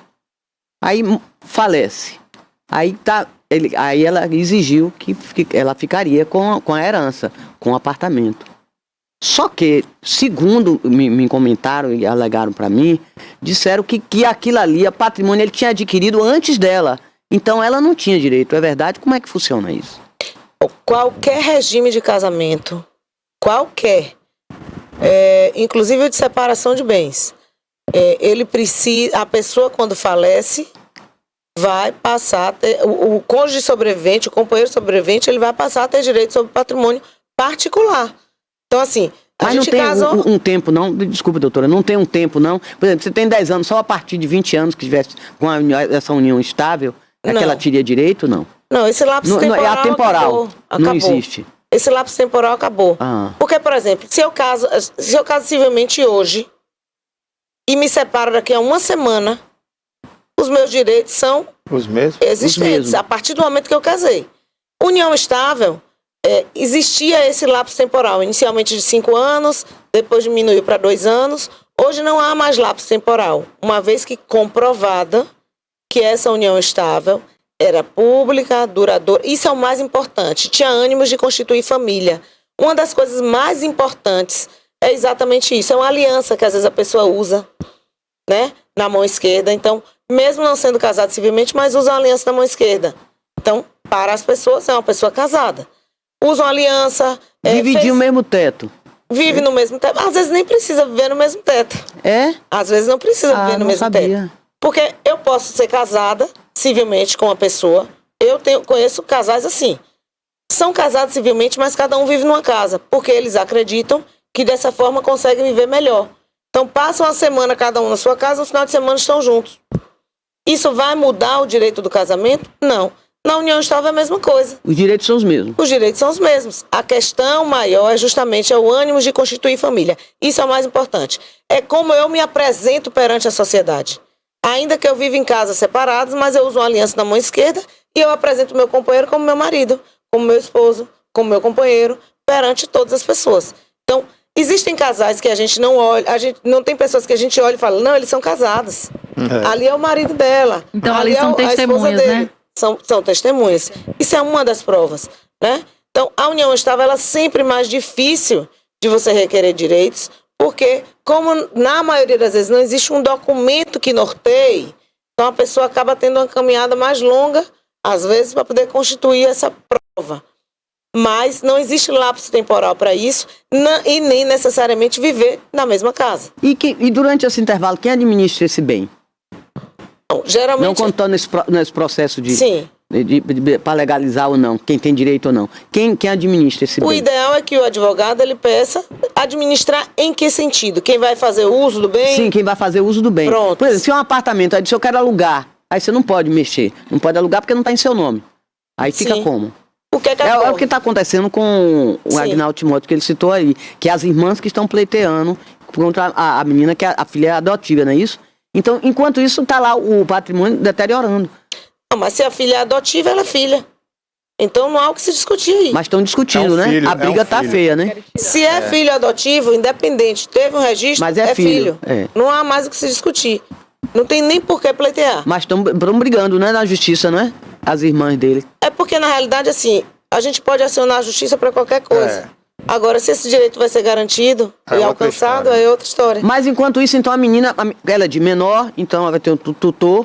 E esse tutor, então quem administra fica lá O acabando. tutor, É isso né? que eu tô falando, que é terrível. Na realidade, na prática, o que ocorre? O ideal seria o advogado pedir o bloqueio desse bem para que não possa vender, ou os aluguéis recebidos, ele precisa ser depositado em conta judicial Sim. até que isso seja resolvido. Agora, ninguém vai poder usufruir do valor daquele aluguel até isso ser resolvido. Entende? Então, assim, o ideal é que os aluguéis percebidos eles sejam depositados em conta judicial e que o bem seja bloqueado judicialmente para que não possa ser vendido até essa demanda ser resolvida. Entendi. Bom, É então difícil. a gente está esclarecendo aí, né, para vocês que estão iniciando a vida de casados ou namorados, né, como deve agir para não ter problema lá na frente nessa parte material, né? Porque na hora do É amor, melhor prevenir, né? na hora da paixão tá tudo bacana, né? Mas é tudo O que é lindo. meu é seu, o que é seu é meu, tá tudo ótimo. Tem até uma- Depois, tem não é até bem uma- assim. É, né? Então tem até uma brincadeira, né? Meu bem, depois é meus bens, né? Então vamos evitar isso. E a doutora Janaína está aqui aconselhando a você a sempre ter uma conversa prévia, né? Do qual o regime que você quer sua união, não é isso, doutora? É a união ou o casamento, né? Ou o casamento. Não, aí eu vou contar uma situação pessoal da minha vida, né? Eu fui casada 2 vezes. No meu primeiro casamento, eu casei adolescente, era muito nova, eu tinha 16 anos. Fiquei 19 anos com meu primeiro marido. Quando nós separamos, era união estável. A gente tinha união estável registrada em cartório, tudo direitinho, que funciona a mesma coisa de um casamento, É. né? Na hora de você partilhar, na hora de você requerer os direitos, é igual a um casamento. A diferença é só o nome da ação judicial, que ao invés de ser uma ação de divórcio, é uma ação de reconhecimento e dissolução de união estável. Mas o processo ele caminha da mesma maneira. Então, como era algo... Imagine, eu comecei a namorar com 15 anos, meu primeiro namorado, casei com 16, grávida. Meu filho já é adulto, né? Fiquei 19 anos com meu primeiro marido. Então, quando a gente separou, Inicialmente, eu passei durante muitos anos do meu casamento dizendo, eu não quero nada, eu não casei com você por interesse, porque existia uma diferença de idade, não casei com você por interesse, eu não quero, eu não faço questão de nada. Ok. Isso um adolescente, uma menina de 16, 17, 18, 20, 25. Quando eu fiz a minha primeira graduação, que não foi em Direito. Quando eu comecei a estudar Direito com 30 anos, eu falei, epa, peraí, tá errado. Como é que eu tenho esses anos todos junto com a pessoa e eu digo que eu não tenho direito a nada?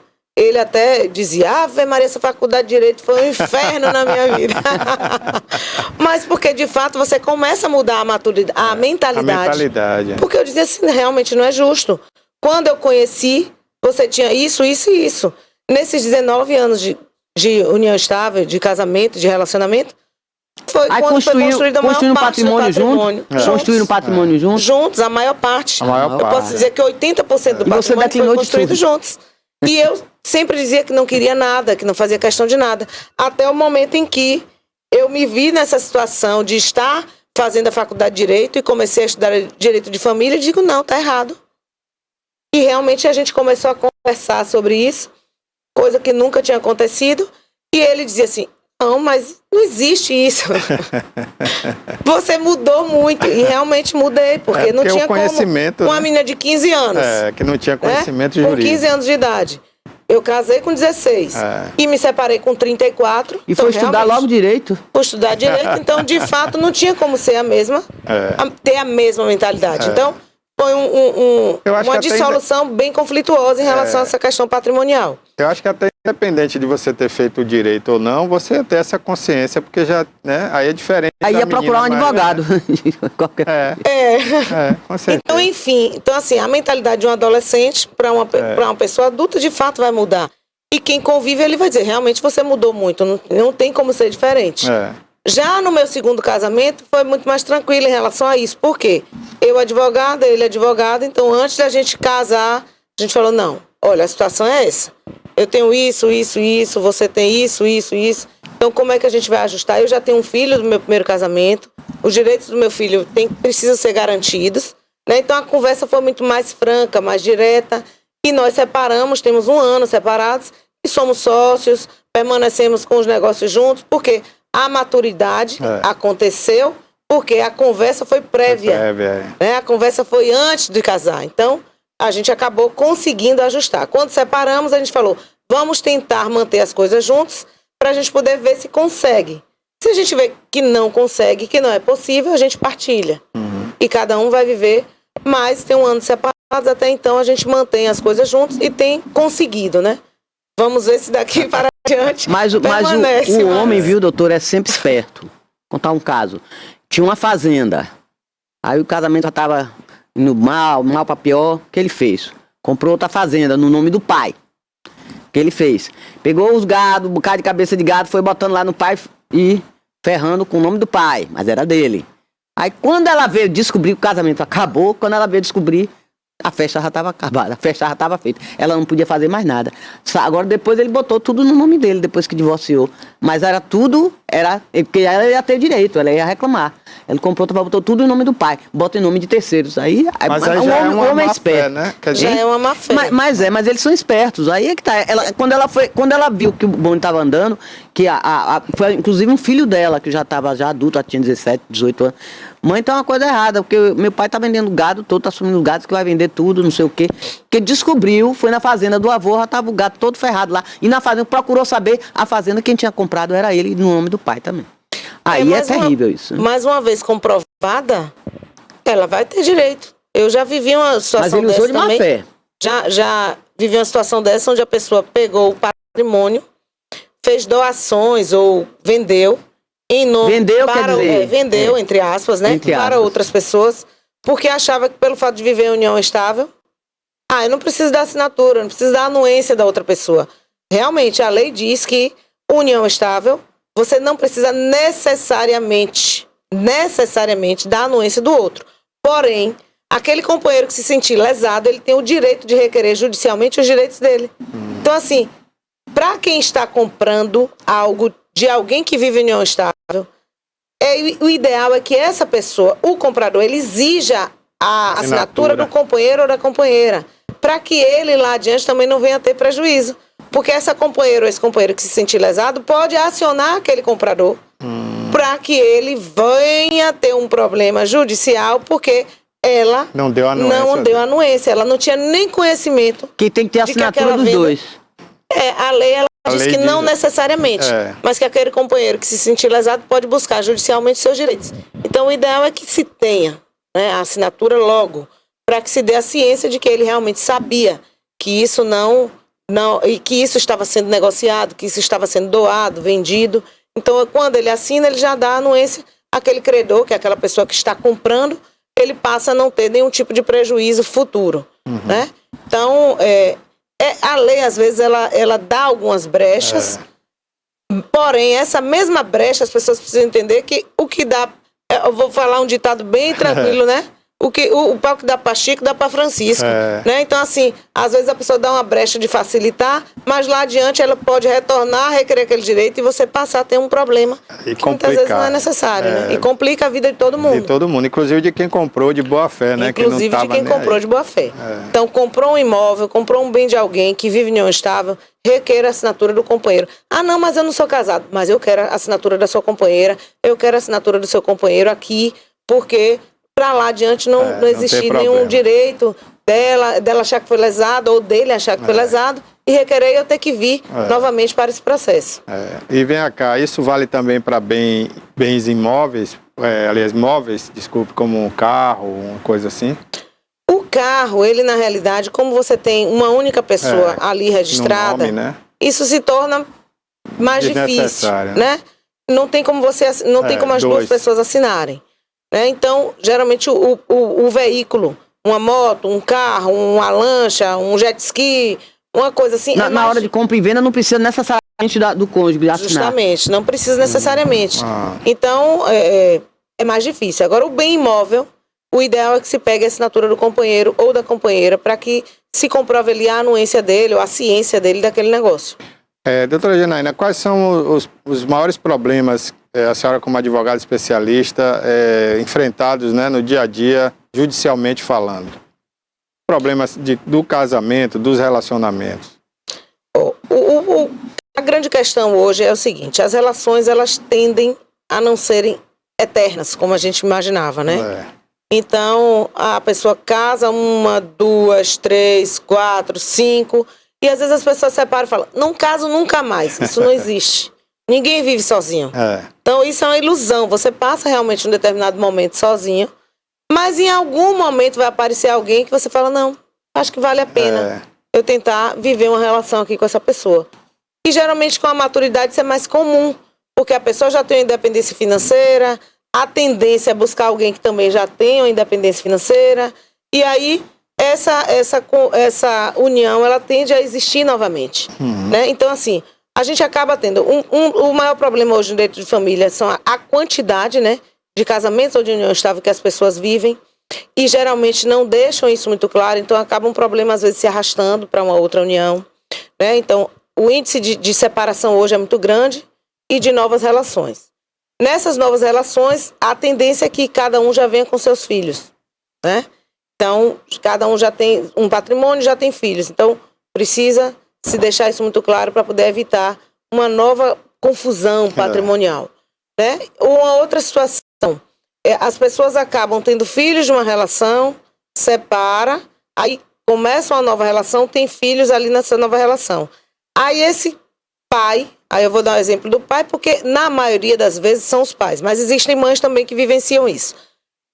Parece que o sentimento é, eu tenho filhos desse casamento, então aqueles filhos do primeiro vai ficar lá com a mãe para que ela se vire com relação à criação, à formação e inclusive a questão financeira, porque agora eu tenho filhos desse casamento aqui.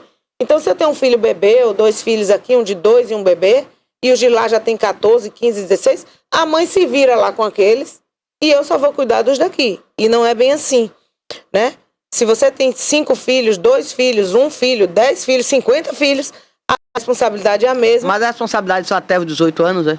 Até os 18 anos, caso esse filho não esteja estudando. se ele estiver na faculdade até os 24. Então, depois dos 24, mesmo que ele continue estudando, não tem mais direito à pensão? Aí, não tem direito, só se existir alguma coisa durante esse período que ele precisou se afastar da faculdade, ele teve um problema, uma doença mental, ele teve um acidente de carro que impossibilitou, ele vivenciou alguma coisa na vida dele que impossibilitou que ele permanecesse na sua vida regular de estudos, que aí é um caso específico que precisa ser avaliado, para que se comprove essa necessidade dos alimentos permanecerem ou não. Mas a regra é até os 18 e até os 24, se ele estiver cursando o nível superior. Então, esse é um outro problema que a gente enfrenta, né, no direito. E existe a questão da comprovação das uniões, né, que geralmente as pessoas não registram essa união. Então, aí há um falecimento nesse meio tempo, existe um casamento civil com a pessoa anterior, existe uma união estável com a pessoa atual, existem filhos das duas uniões. Então, tudo isso acaba se tornando uma grande problemática, né? E a gente já vai para o direito das sucessões, que é quando você vai entrar com inventário, entrar com partilha, aí vem para o direito previdenciário, que é o reconhecimento de quem vai receber aquela pensão. Então, tudo isso acaba sendo uma confusão muito grande. Isso tudo se dá porque as pessoas não delimitam isso no início. Se isso fosse delimitado no início, se fosse claro desde o início, evitaria-se muitos problemas. Mas, como nós brasileiros não temos essa cultura, então a gente acaba enfrentando essas problemáticas aí, né? De partilha, de pensão alimentícia, enfim. Bom, tem alguma pergunta, Bárbara? Não, já esclareci. Toné, tem alguma pergunta? Não, eu só quero lembrar que tivemos casos assim famosos, o caso de Pelé. Foi complicado, ele só reconheceu a filha, a Sandra, anos e anos depois, ela já adulta, já casada e tudo, que ele reconheceu. Foi muito feio isso, o comportamento dele. Muito feio, porque o DNA comprovou que ela era filha e ela agora tem direito à herança. E os filhos, pelo contrário, os filhos aceitaram numa boa. Os filhos acharam justo. Aí vão dividir tudo, ninguém entrou na justiça para contestar nada. Então a menina vai ter direito. A mãe morreu sem ver que a filha tinha sido reconhecida, né? É interessante como o ser humano consegue transferir. E no caso de Pelé, é um cara rico, famoso. Um ódio, né, para uma criança. Quer dizer, já não é criança, mas na época era criança, né? Quando ela, acho que procurou, né? Era novinha. O filho não tem culpa de nada, né? Não fez mal nenhum ao pai para que ele não queira reconhecer. O erro aí, no caso, se foi erro, né? Foi dele, né? É um absurdo isso, né? Com certeza, mas isso acontece bastante, né? E às vezes a pessoa atrai aquela esposa, tem um filho fora do casamento e muitas vezes não quer fazer esse reconhecimento para que a esposa não descubra. E às vezes tem a mesma idade, né, doutora, do filho do casamento legal. Aí é feio. Com certeza. É muito ruim. Mas e isso é muito comum quando existe esse ato de traição, né? A pessoa não quer reconhecer porque imagina que se uma vez reconhecida, a esposa vai descobrir, não vai viver mais com ele. Mas paciência, a criança não tem nada a ver com isso. A criança não tem culpa do ato impensado ou indevido ou imoral dos adultos, né? Então, a criança precisa ter o seu direito reconhecido, sim. Agora, inclusive uma coisa importante da gente estar falando aqui, com relação a essa questão da filiação, hoje a gente já se fala muito, já se pratica muito a filiação socioafetiva, né? Que é aquela filiação em que é reconhecida, por exemplo, eu sou casada com uma pessoa e tenho uma filha de 2 anos. Meu marido faleceu e eu casei com uma outra pessoa que criou a minha filha. Hoje minha filha já tem 20 anos, mas o pai dela, de criação, quem criou ela a vida inteira, foi o meu segundo marido. Então, ele pode entrar com ação de reconhecimento de paternidade socioafetiva e hoje ela já tem o nome dos 2 pais no registro. Do pai biológico. E tem os mesmos direitos. E tem os mesmos direitos dos 2 pais. Não do sabia, pai biológico e do pai socioafetivo. Como tem também a mãe. Acontece às vezes a mesma coisa. A mãe no dia de parir, faleceu no parto e o homem casou com outra mulher. Essa criança vai ser criada por uma outra mulher, que é a esposa dele atual, e ela pode também constar no registro como mãe. Porque ela acaba criando aquela filha ou aquele filho como se filho fosse realmente. Então, pode-se hoje ter o registro da mãe biológica e da mãe socioafetiva, do pai biológico e do pai socioafetivo. Então, e os direitos são idênticos para todos. Existe eu vi outro dia na televisão, não sei se é verdade, eu queria confirmar com a senhora, né, se existe isso mesmo. é uma pessoa cobrar de um pai ou de uma mãe que não criou, que não deu atenção, que não deu a devida, né, amor, ela cobrar amor numa ação judicial, né? A falta do amor, aliás. Isso é possível mesmo? É possível. Agora, como tudo, provar isso? Porque o amor necessariamente não quer dizer que você tem que estar do lado, né? na realidade, não é o fato de não dar o amor necessariamente. A gente chama isso de abandono afetivo. É aquele pai que sabe que tem um filho e nunca conviveu, nunca procurou conhecer, nunca procurou ter nenhum tipo de relacionamento. Abandona, de fato, abandona afetivamente, não quer saber. Às vezes até isola. Olha, eu não quero nem ter contato com esse menino. Esse menino aqui não faz parte da minha vida. E nem registra, nem nada. Não, e às vezes até registra. Às vezes até registra. Às vezes até registra, mas não tem convívio. Nenhum sequer. Às vezes o filho passa na rua, ele trata como se fosse um estranho. Nunca viu, não tem contato, não quer dar um bom dia, não quer dar uma boa tarde. Às vezes até provê financeiramente. Às vezes até paga os alimentos, mas não quer contato nenhum. Então, é passível, sim, de uma ação no futuro de abandono afetivo. Mas como a senhora falou também, cada caso é um caso. Cada caso né? é um caso. Porque tem situações que às vezes não é essa. O pai, não é que o pai não quis, né? Não quer nem saber, não. Às vezes a própria circunstância, né? Distanciou um do outro, não houve oportunidade, né? Então, mas que hoje, com as redes sociais, com a facilidade que se tem, não justifica. Porque você pode hoje morar nos Estados Unidos e seu filho aqui, você fala com ele todos os dias. Se ele quiser também, né? Se ele quiser também, com certeza. Mas assim, a gente está falando no caso de uma ação de abandono afetivo. Né? Então, não é qualquer abandono, não é qualquer falta de convívio. Né? Então, precisa ser avaliado aquele caso específico. Então, não é o fato único e exclusivamente de estar pagando os alimentos. É lógico que isso vai gerar um dificultador para se comprovar esse abandono afetivo, uma vez que o pai provê. Né? Mas não é isso que também vai garantir ao pai todos os direitos reconhecidos e que vai impossibilitar uma ação de abandono afetivo. Por isso que precisa ser avaliado o caso específico. É um péssimo exemplo para os filhos legítimos, né? Sim. Um pai que procede tem um comportamento desse, né? É um péssimo exemplo. Com certeza. Agora sim, não estou aqui julgando caso nenhum, mas é como ela falou, cada caso é um caso, né? Tem circunstâncias na vida das pessoas também que levam a isso, né? Mas vamos lá, alguém tem mais alguma pergunta para me liberar, doutora Janaína? Doutora, muito obrigado mais uma vez por ter vindo aqui, viu? Queria que no final a senhora deixasse seu contato, seu endereço comercial, né? Às vezes alguém que está nos assistindo quer tirar uma dúvida pessoalmente, quer marcar uma consulta com a senhora, como é que faz? Bom, eu que agradeço a oportunidade. Como direito de família é uma coisa que eu me apaixonei desde a época da graduação, né? Direito foi minha segunda graduação. E eu lembro que a época, quando eu comecei a estudar direito de família, de fato, a minha cabeça mudou muito. Né? Eu me associei logo ao IBDFAM, que é o Instituto Brasileiro de Direito de Família. Passei a estudar, fui me especializar, porque aquilo passou a fazer parte da minha vida como uma luta no sentido... Poxa, as pessoas precisam saber, né? ter o seu direito reconhecido de algumas coisas. Né? E precisam entender. Uma coisa é eu entender e abrir mão. Olha, eu sei que eu tenho esse direito, mas eu não quero. Eu abro mão, eu escolho não ter aquele direito. Eu escolho renunciar a uma herança, por exemplo, porque eu acho que meu irmão precisa mais do que eu. É uma escolha. Agora, eu estou consciente e fazendo isso consciente. O que é ruim é as pessoas não terem esse conhecimento, não saberem quais são os seus direitos, e lá adiante, quando descobrir, já foi lesada há muito tempo. Então, é nesse sentido que eu acho que é o mais importante. Então, as pessoas precisam conhecer seus direitos, saber o que é que ela pode ou não requerer, e também escolher se quer ou não aquilo. Mas é uma escolha própria, é uma escolha consciente. Então, eu agradeço, adoro falar sobre isso. Aqui a gente passaria tempos e tempos conversando sobre isso, porque é uma coisa que eu gosto, me dá prazer. A hora vai passando aqui, a gente nem percebe. Né? E o escritório fica no Itabuna Trade Center, 9º andar, Lima e Araújo Advogados, sala 908, 909. Quem quiser aparecer por lá será muito bem-vindo. Ok.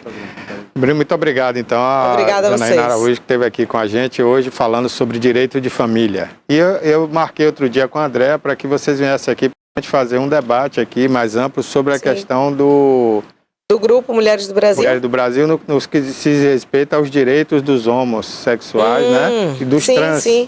Pronto. Né? Então vamos marcar uma Excelente, data aí, vamos viu? Para sim. vocês virem aqui, para a gente debater. Inclusive eu mostrei aqui um vídeo de um trans sendo agredido por usar o banheiro feminino. Sim. Né? E a gente quer debater esse tema aqui com mais tempo. Tá Porque a certo? gente sabe que é bastante polêmico, né? É bastante polêmico, essa delimitação. Porque, na realidade, assim, a gente sabe que existem os direitos, mas a gente sabe também que existem os comportamentos. E cada pessoa tem um comportamento que muitas vezes ele realmente, de fato, tá agindo, o comportamento dele garante o direito dele, mas também tem aquelas pessoas, pelo fato de ser humano, não vão aceitar apenas o direito, ela quer transgredir, que isso faz parte do ser humano. Faz parte do ser humano. Então é realmente necessário que a gente discuta, converse, faça entender, tanto para quem é o trans, quanto é homoafetivo, quanto também as pessoas que convivem, né, nesses ambientes, entenderem quais são os direitos e deveres como qualquer outro ser humano. Exato. Então fica já marcada aí uma data depois para a gente, viu? Combinado. Fazer esse debate mais amplo aqui. Muito obrigado. A gente conversou com a doutora Janaína Araújo sobre direito de família aqui no programa, né? E se você tiver alguma dúvida, quiser marcar uma consulta com ela, já sabe onde fica aí o consultório dela. Bom, Toné, Você falou da trans aí, a trans que foi queimada morreu ontem. Eu ia até falar sobre essa Terrível. notícia, né? Ela faleceu lá em Salvador, mas o indivíduo já está Ele preso, continua né? preso? Continua, né? Porque era uma prisão preventiva, né? O juiz com certeza ia aguardar o resultado dessa... infelizmente foi o pior desfecho, né? Ela faleceu. Isso aí é considerado feminicídio também, porque ela é trans, né? É considerado feminicídio. Então ele vai Feminicídio. responder como feminicídio. Ele vai responder como feminicídio. Inclusive, como o resultado foi morte, então ele já responde agora Por homicídio. Por homicídio, né? Trágico. Bom, vamos falar agora, Toné, do preço dos remédios. Teve aumento ontem aí nas principais 5,6%. farmácias. 5,6%. Então, é difícil agora para o aposentado, aquela pessoa que tem uma renda pequena. 50%, às vezes 60%, até 70% vai em remédio e medicamentos. Com a saúde. Gasto com a saúde. A parte da renda fica, como você falou, né? Metade ou mais da metade comprometida aí com a saúde. Agora, existia essa farmácia popular, antigamente, com mais amplitude, Toné. Atendia muita gente, tinha vários remédios de graça. A farmácia popular é que tem um preço mais acessível. Não, tinha uma de graça, do governo, né? Era uma farmácia que você entrava lá com a receita e saía com o remédio. Não, ainda tem. Nas farmácias normais tem essa... que tinha essa parte. Tem essa parte. Não, mas não é todo remédio hoje que funciona. Tem assim. uma drogaria na Cinquentenário que às vezes remédio de pressão mesmo, eu compro lá com a receita. Eu pego lá com a receita. É grátis. Tem remédios que tem. Quando tem, assim, às vezes não tem, falta muito os remédios. Os mais procurados, os mais caros, faltam muito. Os mais caros faltam, né? E o governo passado parece que não estimulou muito isso, né? E a gente tinha esse problema aí. Então, gente, você que depende de muito remédio, remédios contínuos, né? De uso contínuo, se prepare aí. O aumento não é grande, mas mexe quando você bolso. soma com toda a receita, né? Hoje em dia você não sai da farmácia... Aumenta a gasolina, aumenta o bujão de gás, aumenta a carne, aumenta a farinha, aumenta feijão, aumenta remédio, aí aumenta tudo o salário, o mesmo. Não, o Lula aumentou, né? R$18. Então, grande coisa, né? Não acompanhou aí a inflação de todos os custos de alimentos, né? De combustível, de remédios, infelizmente, né? E aqui no Nordeste a maioria da população vive com um salário mínimo, né? Então isso Não, e o Bolsa Família, Barbosa? Bolsa Escola, Bolsa Gás, Bolsa Família, Bolsa isso. É um assistencialismo violento. Olha, no final fica uma dica aí para você, a gente está falando dessa questão dos remédios, né? Se você não acha na farmácia popular, não tem condição de comprar um remédio mais caro, tem duas redes de farmácia aqui em Itabuna que são de fora, mas essas redes de farmácia elas possuem uma distribuidora, por isso elas têm condição de vender mais barato. Isso aí não é uma propaganda que eu estou fazendo, mas é uma dica para você. Então, a Drogazil, aquela outra farmácia ali, a Droga Mais, né? Elas são farmácias de fora, são grandes redes que têm um potencial de vender um pouco mais barato o remédio. Então, é uma dica para você aí que compra muito remédio de uso contínuo. Procure essas farmácias, você vai economizar um pouco, porque elas têm um potencial maior e pode lhe dar um desconto aí nessa receita contínua, né? De uso contínuo. E é um absurdo que você vai numa farmácia dessa, no Cinquentenário tem uma, você precisa ver a fila. É um absurdo, fica no passeio já. Imensas as filas. porque é farmácia que tem os preços populares. Mas aí, o brasileiro, Barbosa, é um povo doente. Você vai nas clínicas, em todo lugar, vai em laboratório, é uma loucura de gente, é uma superlotação. Não, e Você aqui vai em farmácia, é superlotação. Aqui em Itabuna, rapaz, é incrível que a cada 50 metros existe uma farmácia na Avenida Cinquentenário. Hoje estão se fechando loja de roupa, loja de outras coisas para colocar farmácia. Teve um tempo que era padaria, agora é farmácia. Agora é farmácia, né? O pão não deu certo. Eu me lembro do que o rapaz do Sebrae disse aqui esses dias, né? Que a pessoa, quando tem um dinheirinho para investir, fala assim, o que é que está dando mais dinheiro? Então é assim, né? É farmácia, então vamos botar uma farmácia. Mas não é bem assim, né? As farmácias que estão ganhando mais são essas que eu falei, que são ligadas a grandes distribuidores, que por isso pode baixar o preço um pouco. A sopa mesmo, frigorífico, não está mais valendo a pena não, porque a picanha não deu certo. Toné, com a exportação de carne para a China, como está acontecendo, você acha que o único frigorífico que tem no Brasil, que dominou o mercado inteiro, vai ter essa preocupação em deixar a carne mais barata para o brasileiro? Não. Ele quer exportar e ganhar muito. Exportar. Ele dominou o mercado. Há 10 anos eu estive em São Paulo e quando eu cheguei aqui, eu disse aqui na televisão, eu soube lá que ele tinha comprado uma TV que foi até da grande Rede Globo, né, que era a TV Rural, canal Rural, e a intenção dele em comprar aquele canal era para regular o preço do mercado do boi no Brasil, o mercado do boi interno, e saiu comprando frigorífico em tudo que era lugar. Ele tem frigorífico aqui na Bahia, Alagoinhas, Itapetinga, Feira de Santana, tem aqui em Tororó, tem em Teixeira de Freitas, né? Todos os lugares onde tem boi, esse frigorífico está presente. Ele dominou tudo. Dominou o mercado. Dominou o mercado, dominou a política, né? Pegou dinheiro do BNDES aí para comprar esses frigoríficos, dinheiro do juros povo brasileiro. baixos e N tempos para pagar. É perda de vista, né? Perder de vista. Olha lá se ele vai pagar esse dinheiro. E aí, com esse dinheiro, ele comprou os frigoríficos, dominou o mercado e agora está retribuindo ao brasileiro que emprestou o dinheiro a ele, né? Vendendo carne mais cara aqui e mandando a carne lá para a China. E não é só carne não, viu? Ele é dono de uma marca aí de embutidos também. Então, presunto, salsicha, linguiça, mortadela, tá tudo indo para o exterior. E nós temos carne também, também. Essa semana, a semana da Quaresma. Segundo o rito católico, como eu sou católica, sempre a partir de quarta-feira você não come mais carne. Essa semana, é o tempo da Quaresma. Você tem que comer peixe.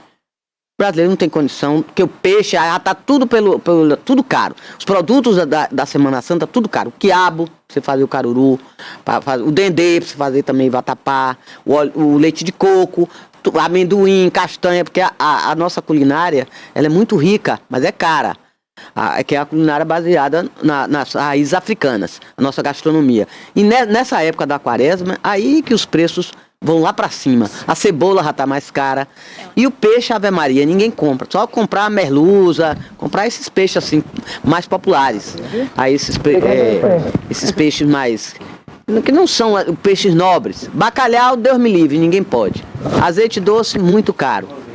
Aí então se você não pode comer peixe, o que é que o brasileiro esperto faz?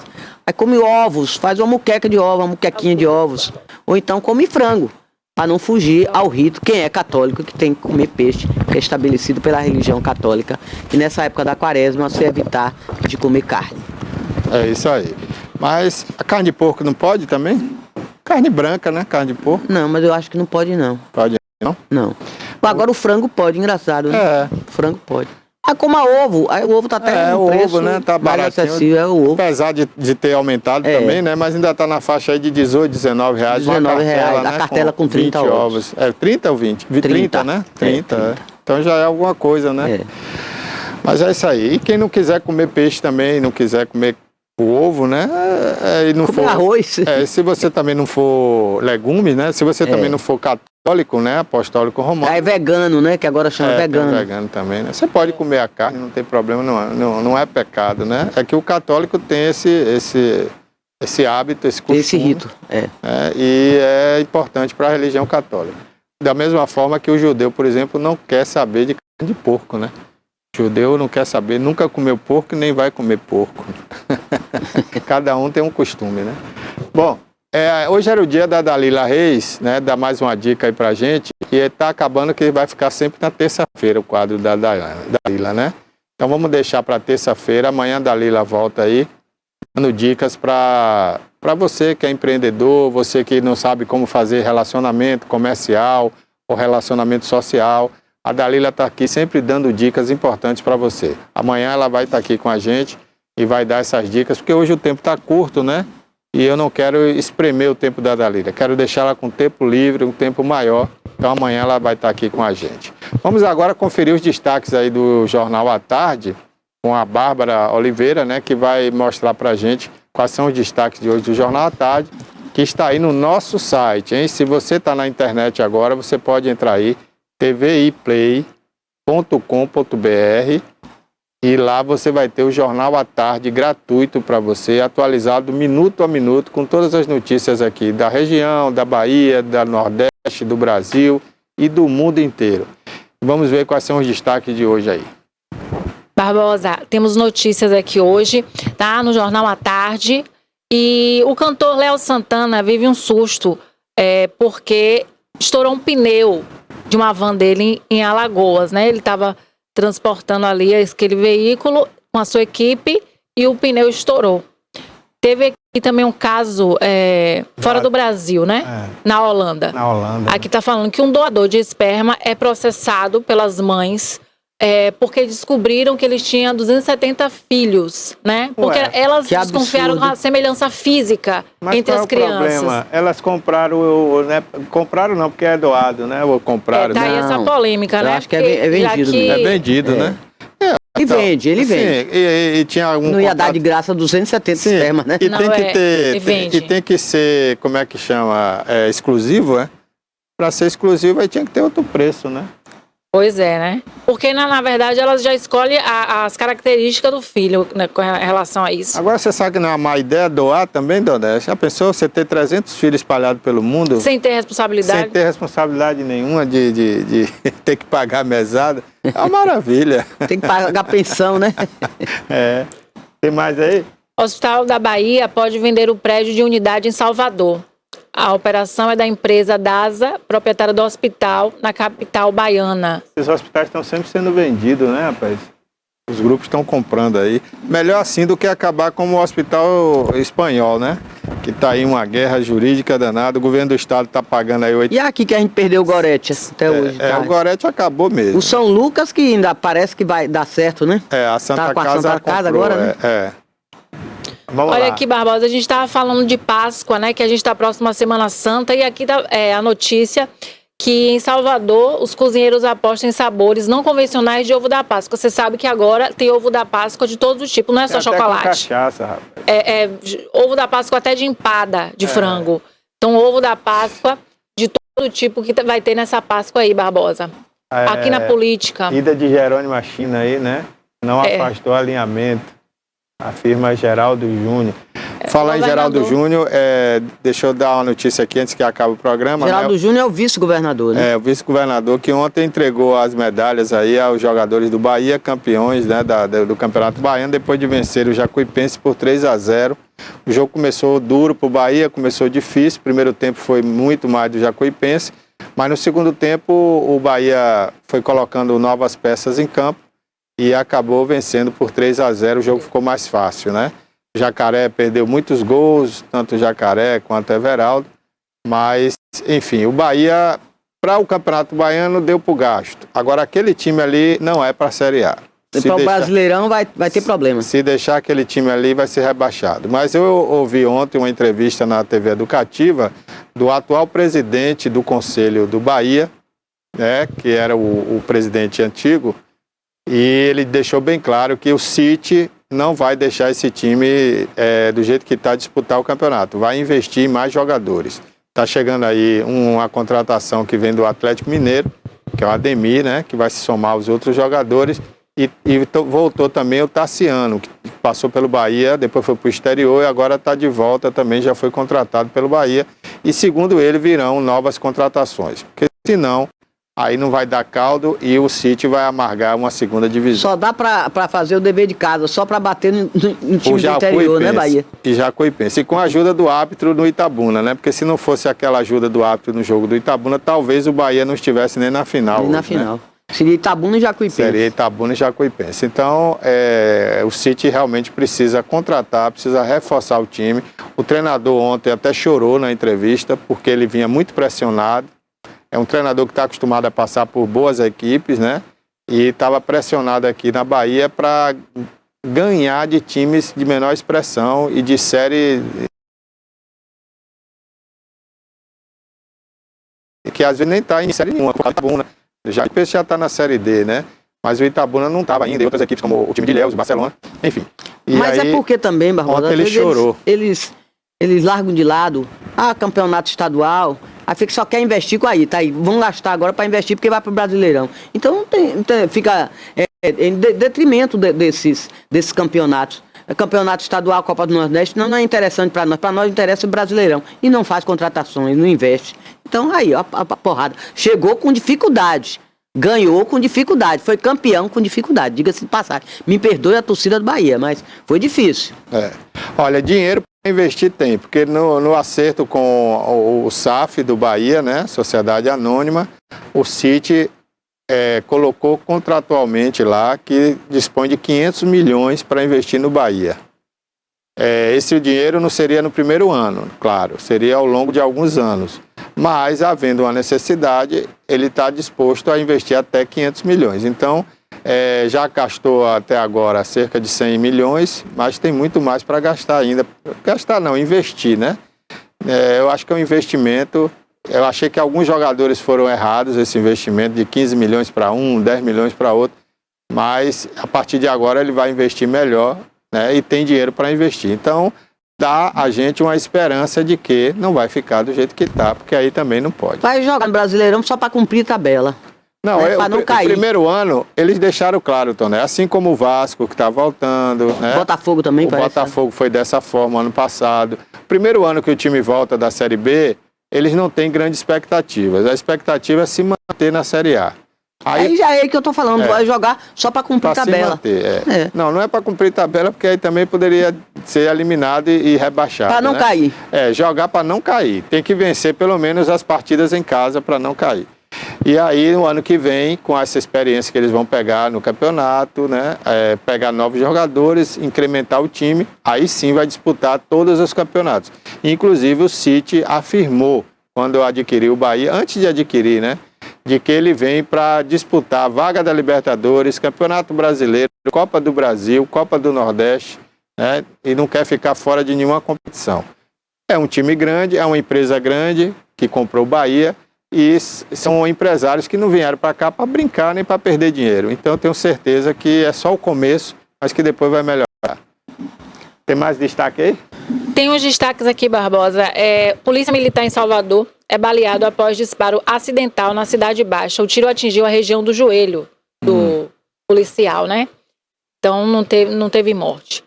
E aqui já foi comentado hoje por Toné sobre a Justiça suspende a prisão do presidente da Câmara de Ilhéus, né? Isso é fortíssimo, esse assunto a gente tinha que falar. A gente vai ter que falar mais adiante. É isso? E a inspeção constatou... Aí ele inventou de contratar uma empresa de dedetização. Não, ele nem contratou, Toné. Ele mentiu. Ele fechou o prédio. Ele fechou a Câmara de Vereadores e, como desculpa, ele disse que foi para detetizar. Aí o juiz mandou que o delegado ouvisse a empresa de detetização e pedisse o contrato. A empresa foi lá e falou, não, ele está mentindo. Tem 2 anos que a gente não faz nada na Câmara de Vereadores de Ilhéus e nunca foi chamado. Então isso caiu por terra. Aí vendo o doutor Alex, né, que é o juiz da Vara Pública, da Fazenda Pública de Ilhéus. Inclusive gente muito boa, a quem eu mando um abraço e vou convidá-lo amanhã para ele falar aqui no programa sobre isso, né? Ele aí vendo que foi uma má-fé do presidente da Câmara de Ilhéus, né, que ele queria driblar a justiça, ele expediu um mandato de prisão para ele. Mas já caiu esse mandato de prisão. Então, aí... Ele ganhou tempo, né, Barbosa? Ele ganhou tempo, aí ele recorreu a Salvador, né? Inclusive o Jefferson foi para Salvador urgente para recorrer dessa prisão no sábado. E aí, resultado, conseguiu reverter para não prisão, né? O desembargador entendeu que não era motivo para prisão. E aí derrubou o pedido de prisão do Alex. Agora, ele está na mira da Vara Pública de Ilhéus. Dr. Alex é uma boa pessoa, é uma pessoa fantástica, mas ele é rigoroso no cumprir da lei. E ele viu aí, constatou que esse vereador está mal intencionado. Fraudou as eleições, né? Fraudou Na mesa eleições, diretora. ganhou tempo, encobriu provas, né? Tentou dificultar o caminho de investigação. E o doutor Alex não está fácil com ele, não. Isso aí vai dar muito pano para manga ainda. Vai. Um escândalo, não é mais um. Mais um Políticos. escândalo de Ilhéus, né? Infelizmente, nosso Ilhéus é escândalo em cima de escândalo, né? Não é fácil não. Por falar em Ilhéus, teve um tiroteio na porta do hospital da Costa do Cacau, né? Agora Costa pela do manhã. Cacau? Costa do Cacau, o Luke Reis, né? Que é o Ali é a unidade de saúde, já entrou ali, já. nosso amigo Luke Reis de Ilhéus, ele é da Rádio Santa Cruz de Ilhéus. Ele mandou aqui pra gente até as imagens, inclusive, dos carros, né? Que estava lá na porta do hospital envolvido nesse tiroteio que aconteceu agora pela manhã na porta do Costa do Cacau. A violência, né? E Não hospital respeita também. nem unidade de saúde, né? Não respeita. Outro dia não entraram aqui no hospital de base, né, para tentar matar uma pessoa que estava internada. Né? E a trans mesmo, que incendiaram, queimaram ela estava no hospital acompanhando o pai que dela. estava internado. É. Aí ele chegou e chamou ela para conversar no fundo do hospital. Só que foi premeditado. Ele já chegou lá com líquido, já com um vaso com álcool, e jogou em cima dela e tocou fogo. E ela entrou pro hospital adentro. Ainda bem que foi lá. Mas não teve jeito, coitada. Foi queimadura de segundo, terceiro grau. Né? Foi mesmo. Dona, a gente tem uma denúncia também gravíssima aqui com relação a um possível cartel de combustível em Itabuna. O gerente do posto, que era antigo Macro, que agora é de outro supermercado, né, o Mineirão, que está ali na entrada entre Ilhéus e Itabuna, ele disse que baixou o preço do combustível 50 centavos e recebeu ameaças para que ele não baixasse o preço do combustível. E essas ameaças teriam vindo de uma possível associação Tem associação, dos é donos verdade. de postos de Itabuna. Mas se fizeram Eles saem isso... de posto em posto, mandando baixar ou mandando aumentar. Tem que ser esse preço, senão a gente não toma as atitudes. É assim. Inclusive, eu me lembro que na inauguração desse posto, os postos de Itabuna abaixaram o valor em 60 centavos, né? Porque eles já estavam cobrando aí R$ 6,90 quase, R$ 6,80 e pouco. E quando esse posto inaugurou, começou a vender a R$ 6,29. Aí eles baixaram o valor deles também, no mesmo dia. Então, assim, se eles podem vender mais barato, por que não vendem? Agora vai obrigar a um concorrente a aumentar o preço. Cadê o Ministério Público que não vê isso, né? Isso é um absurdo. A gente já basta o fato Eles de fazem ameaças. todos os postos aqui praticarem os mesmos É um valores. corporativismo revoltante. Revoltante isso. Um ou outro posto tira 1 centavo, 2 centavos ali para enganar, para não fazer realmente a formação do cartel na prática visível, né? Mas está admitido mesmo que existe esse cartel. E essa associação, o Ministério Público tem que investigar. Não é assim. Ficam com medo os outros donos de posto, entendeu? Ficam com medo de falar, de denunciar. Quando o posto era de outro supermercado, nós ouvimos aqui a promotora pública, que era da vara especializada, e ela disse que o gerente do posto retirou a queixa porque teria sido ameaçado. Mas aí não cabe ao Ministério Público pedir uma investigação na Polícia Civil ou Polícia Federal, já que envolve aí Petrobras, envolve grandes marcas. Eu acho que a promotora não poderia ter recuado. Na época eu questionei aqui a Portela e ela infelizmente falou isso pra gente aqui, né? Já tem alguns anos. Agora está acontecendo a mesma coisa. E aí? Será que esse gerente vai dar queixa? Eu vou procurá-lo hoje para ver o que é que ele vai dizer pra gente, né? Se ele realmente foi ameaçado, por quem ele foi ameaçado. Se vai manter o preço. Se ele vai manter o preço, se não vai. Porque uma coisa é um gerente, outra coisa é o dono. Se o dono do posto mandar botar aquele preço, e aí vai matar o gerente, vai entrar outro, o dono vai manter o mesmo preço. Eu acho que a ameaça aí dos donos de posto de Itabuna não tinha que ser em cima do coitado do gerente. Aqui no Jaçanã, outro dia, teve esse problema. Só que era um fim de semana e eles chegaram lá, era um grupo dessa associação, inclusive o presidente, que eu não sei quem é, chegaram lá, só tinha um frentista. Aí ele fez um pro frentista para baixar, para aumentar o preço. Ele disse que não podia fazer isso, que estava no escritório e só podia ser feito lá pelo computador com a senha, e só quem tinha a senha era o gerente ou então o dono do posto. E eles estavam viajando, era um dia de sábado. Então fica difícil, né? É um absurdo. Aí ameaça, ameaçou o frentista. É. Você tem que fazer isso, senão vai ter consequências. Né? Bom, o tempo estourou, Toné. Muito obrigado mais uma vez por ter vindo. Um abraço. Feliz Páscoa para todos. Vamos antecipar. Mas aí. você vai vir antes, né? Mas mesmo assim já estou antecipando. Dando Feliz Páscoa começou para a Semana Santa, né? Então já vamos desejar aí uma semana maravilhosa para todo mundo. Boa tarde, Bárbara. Boa tarde, Barbosa. Boa tarde, Toné. E até amanhã. Ok, então vamos encerrando por aqui. Tá vindo aí Denilton Santos com o programa Alerta Cidade. E amanhã, se Deus permitir, estaremos aqui às 10 horas. Eu vou tentar ouvir esse gerente do posto aí para ver, né? O que é que ele fala pra gente, o que é que aconteceu de verdade. E se tiver coragem, ele não vai querer falar. E se existe ou não um cartel de combustível aqui em Itabuna, né? Vamos ver. Amanhã eu trago essa informação para você e muito mais informações amanhã. Até lá.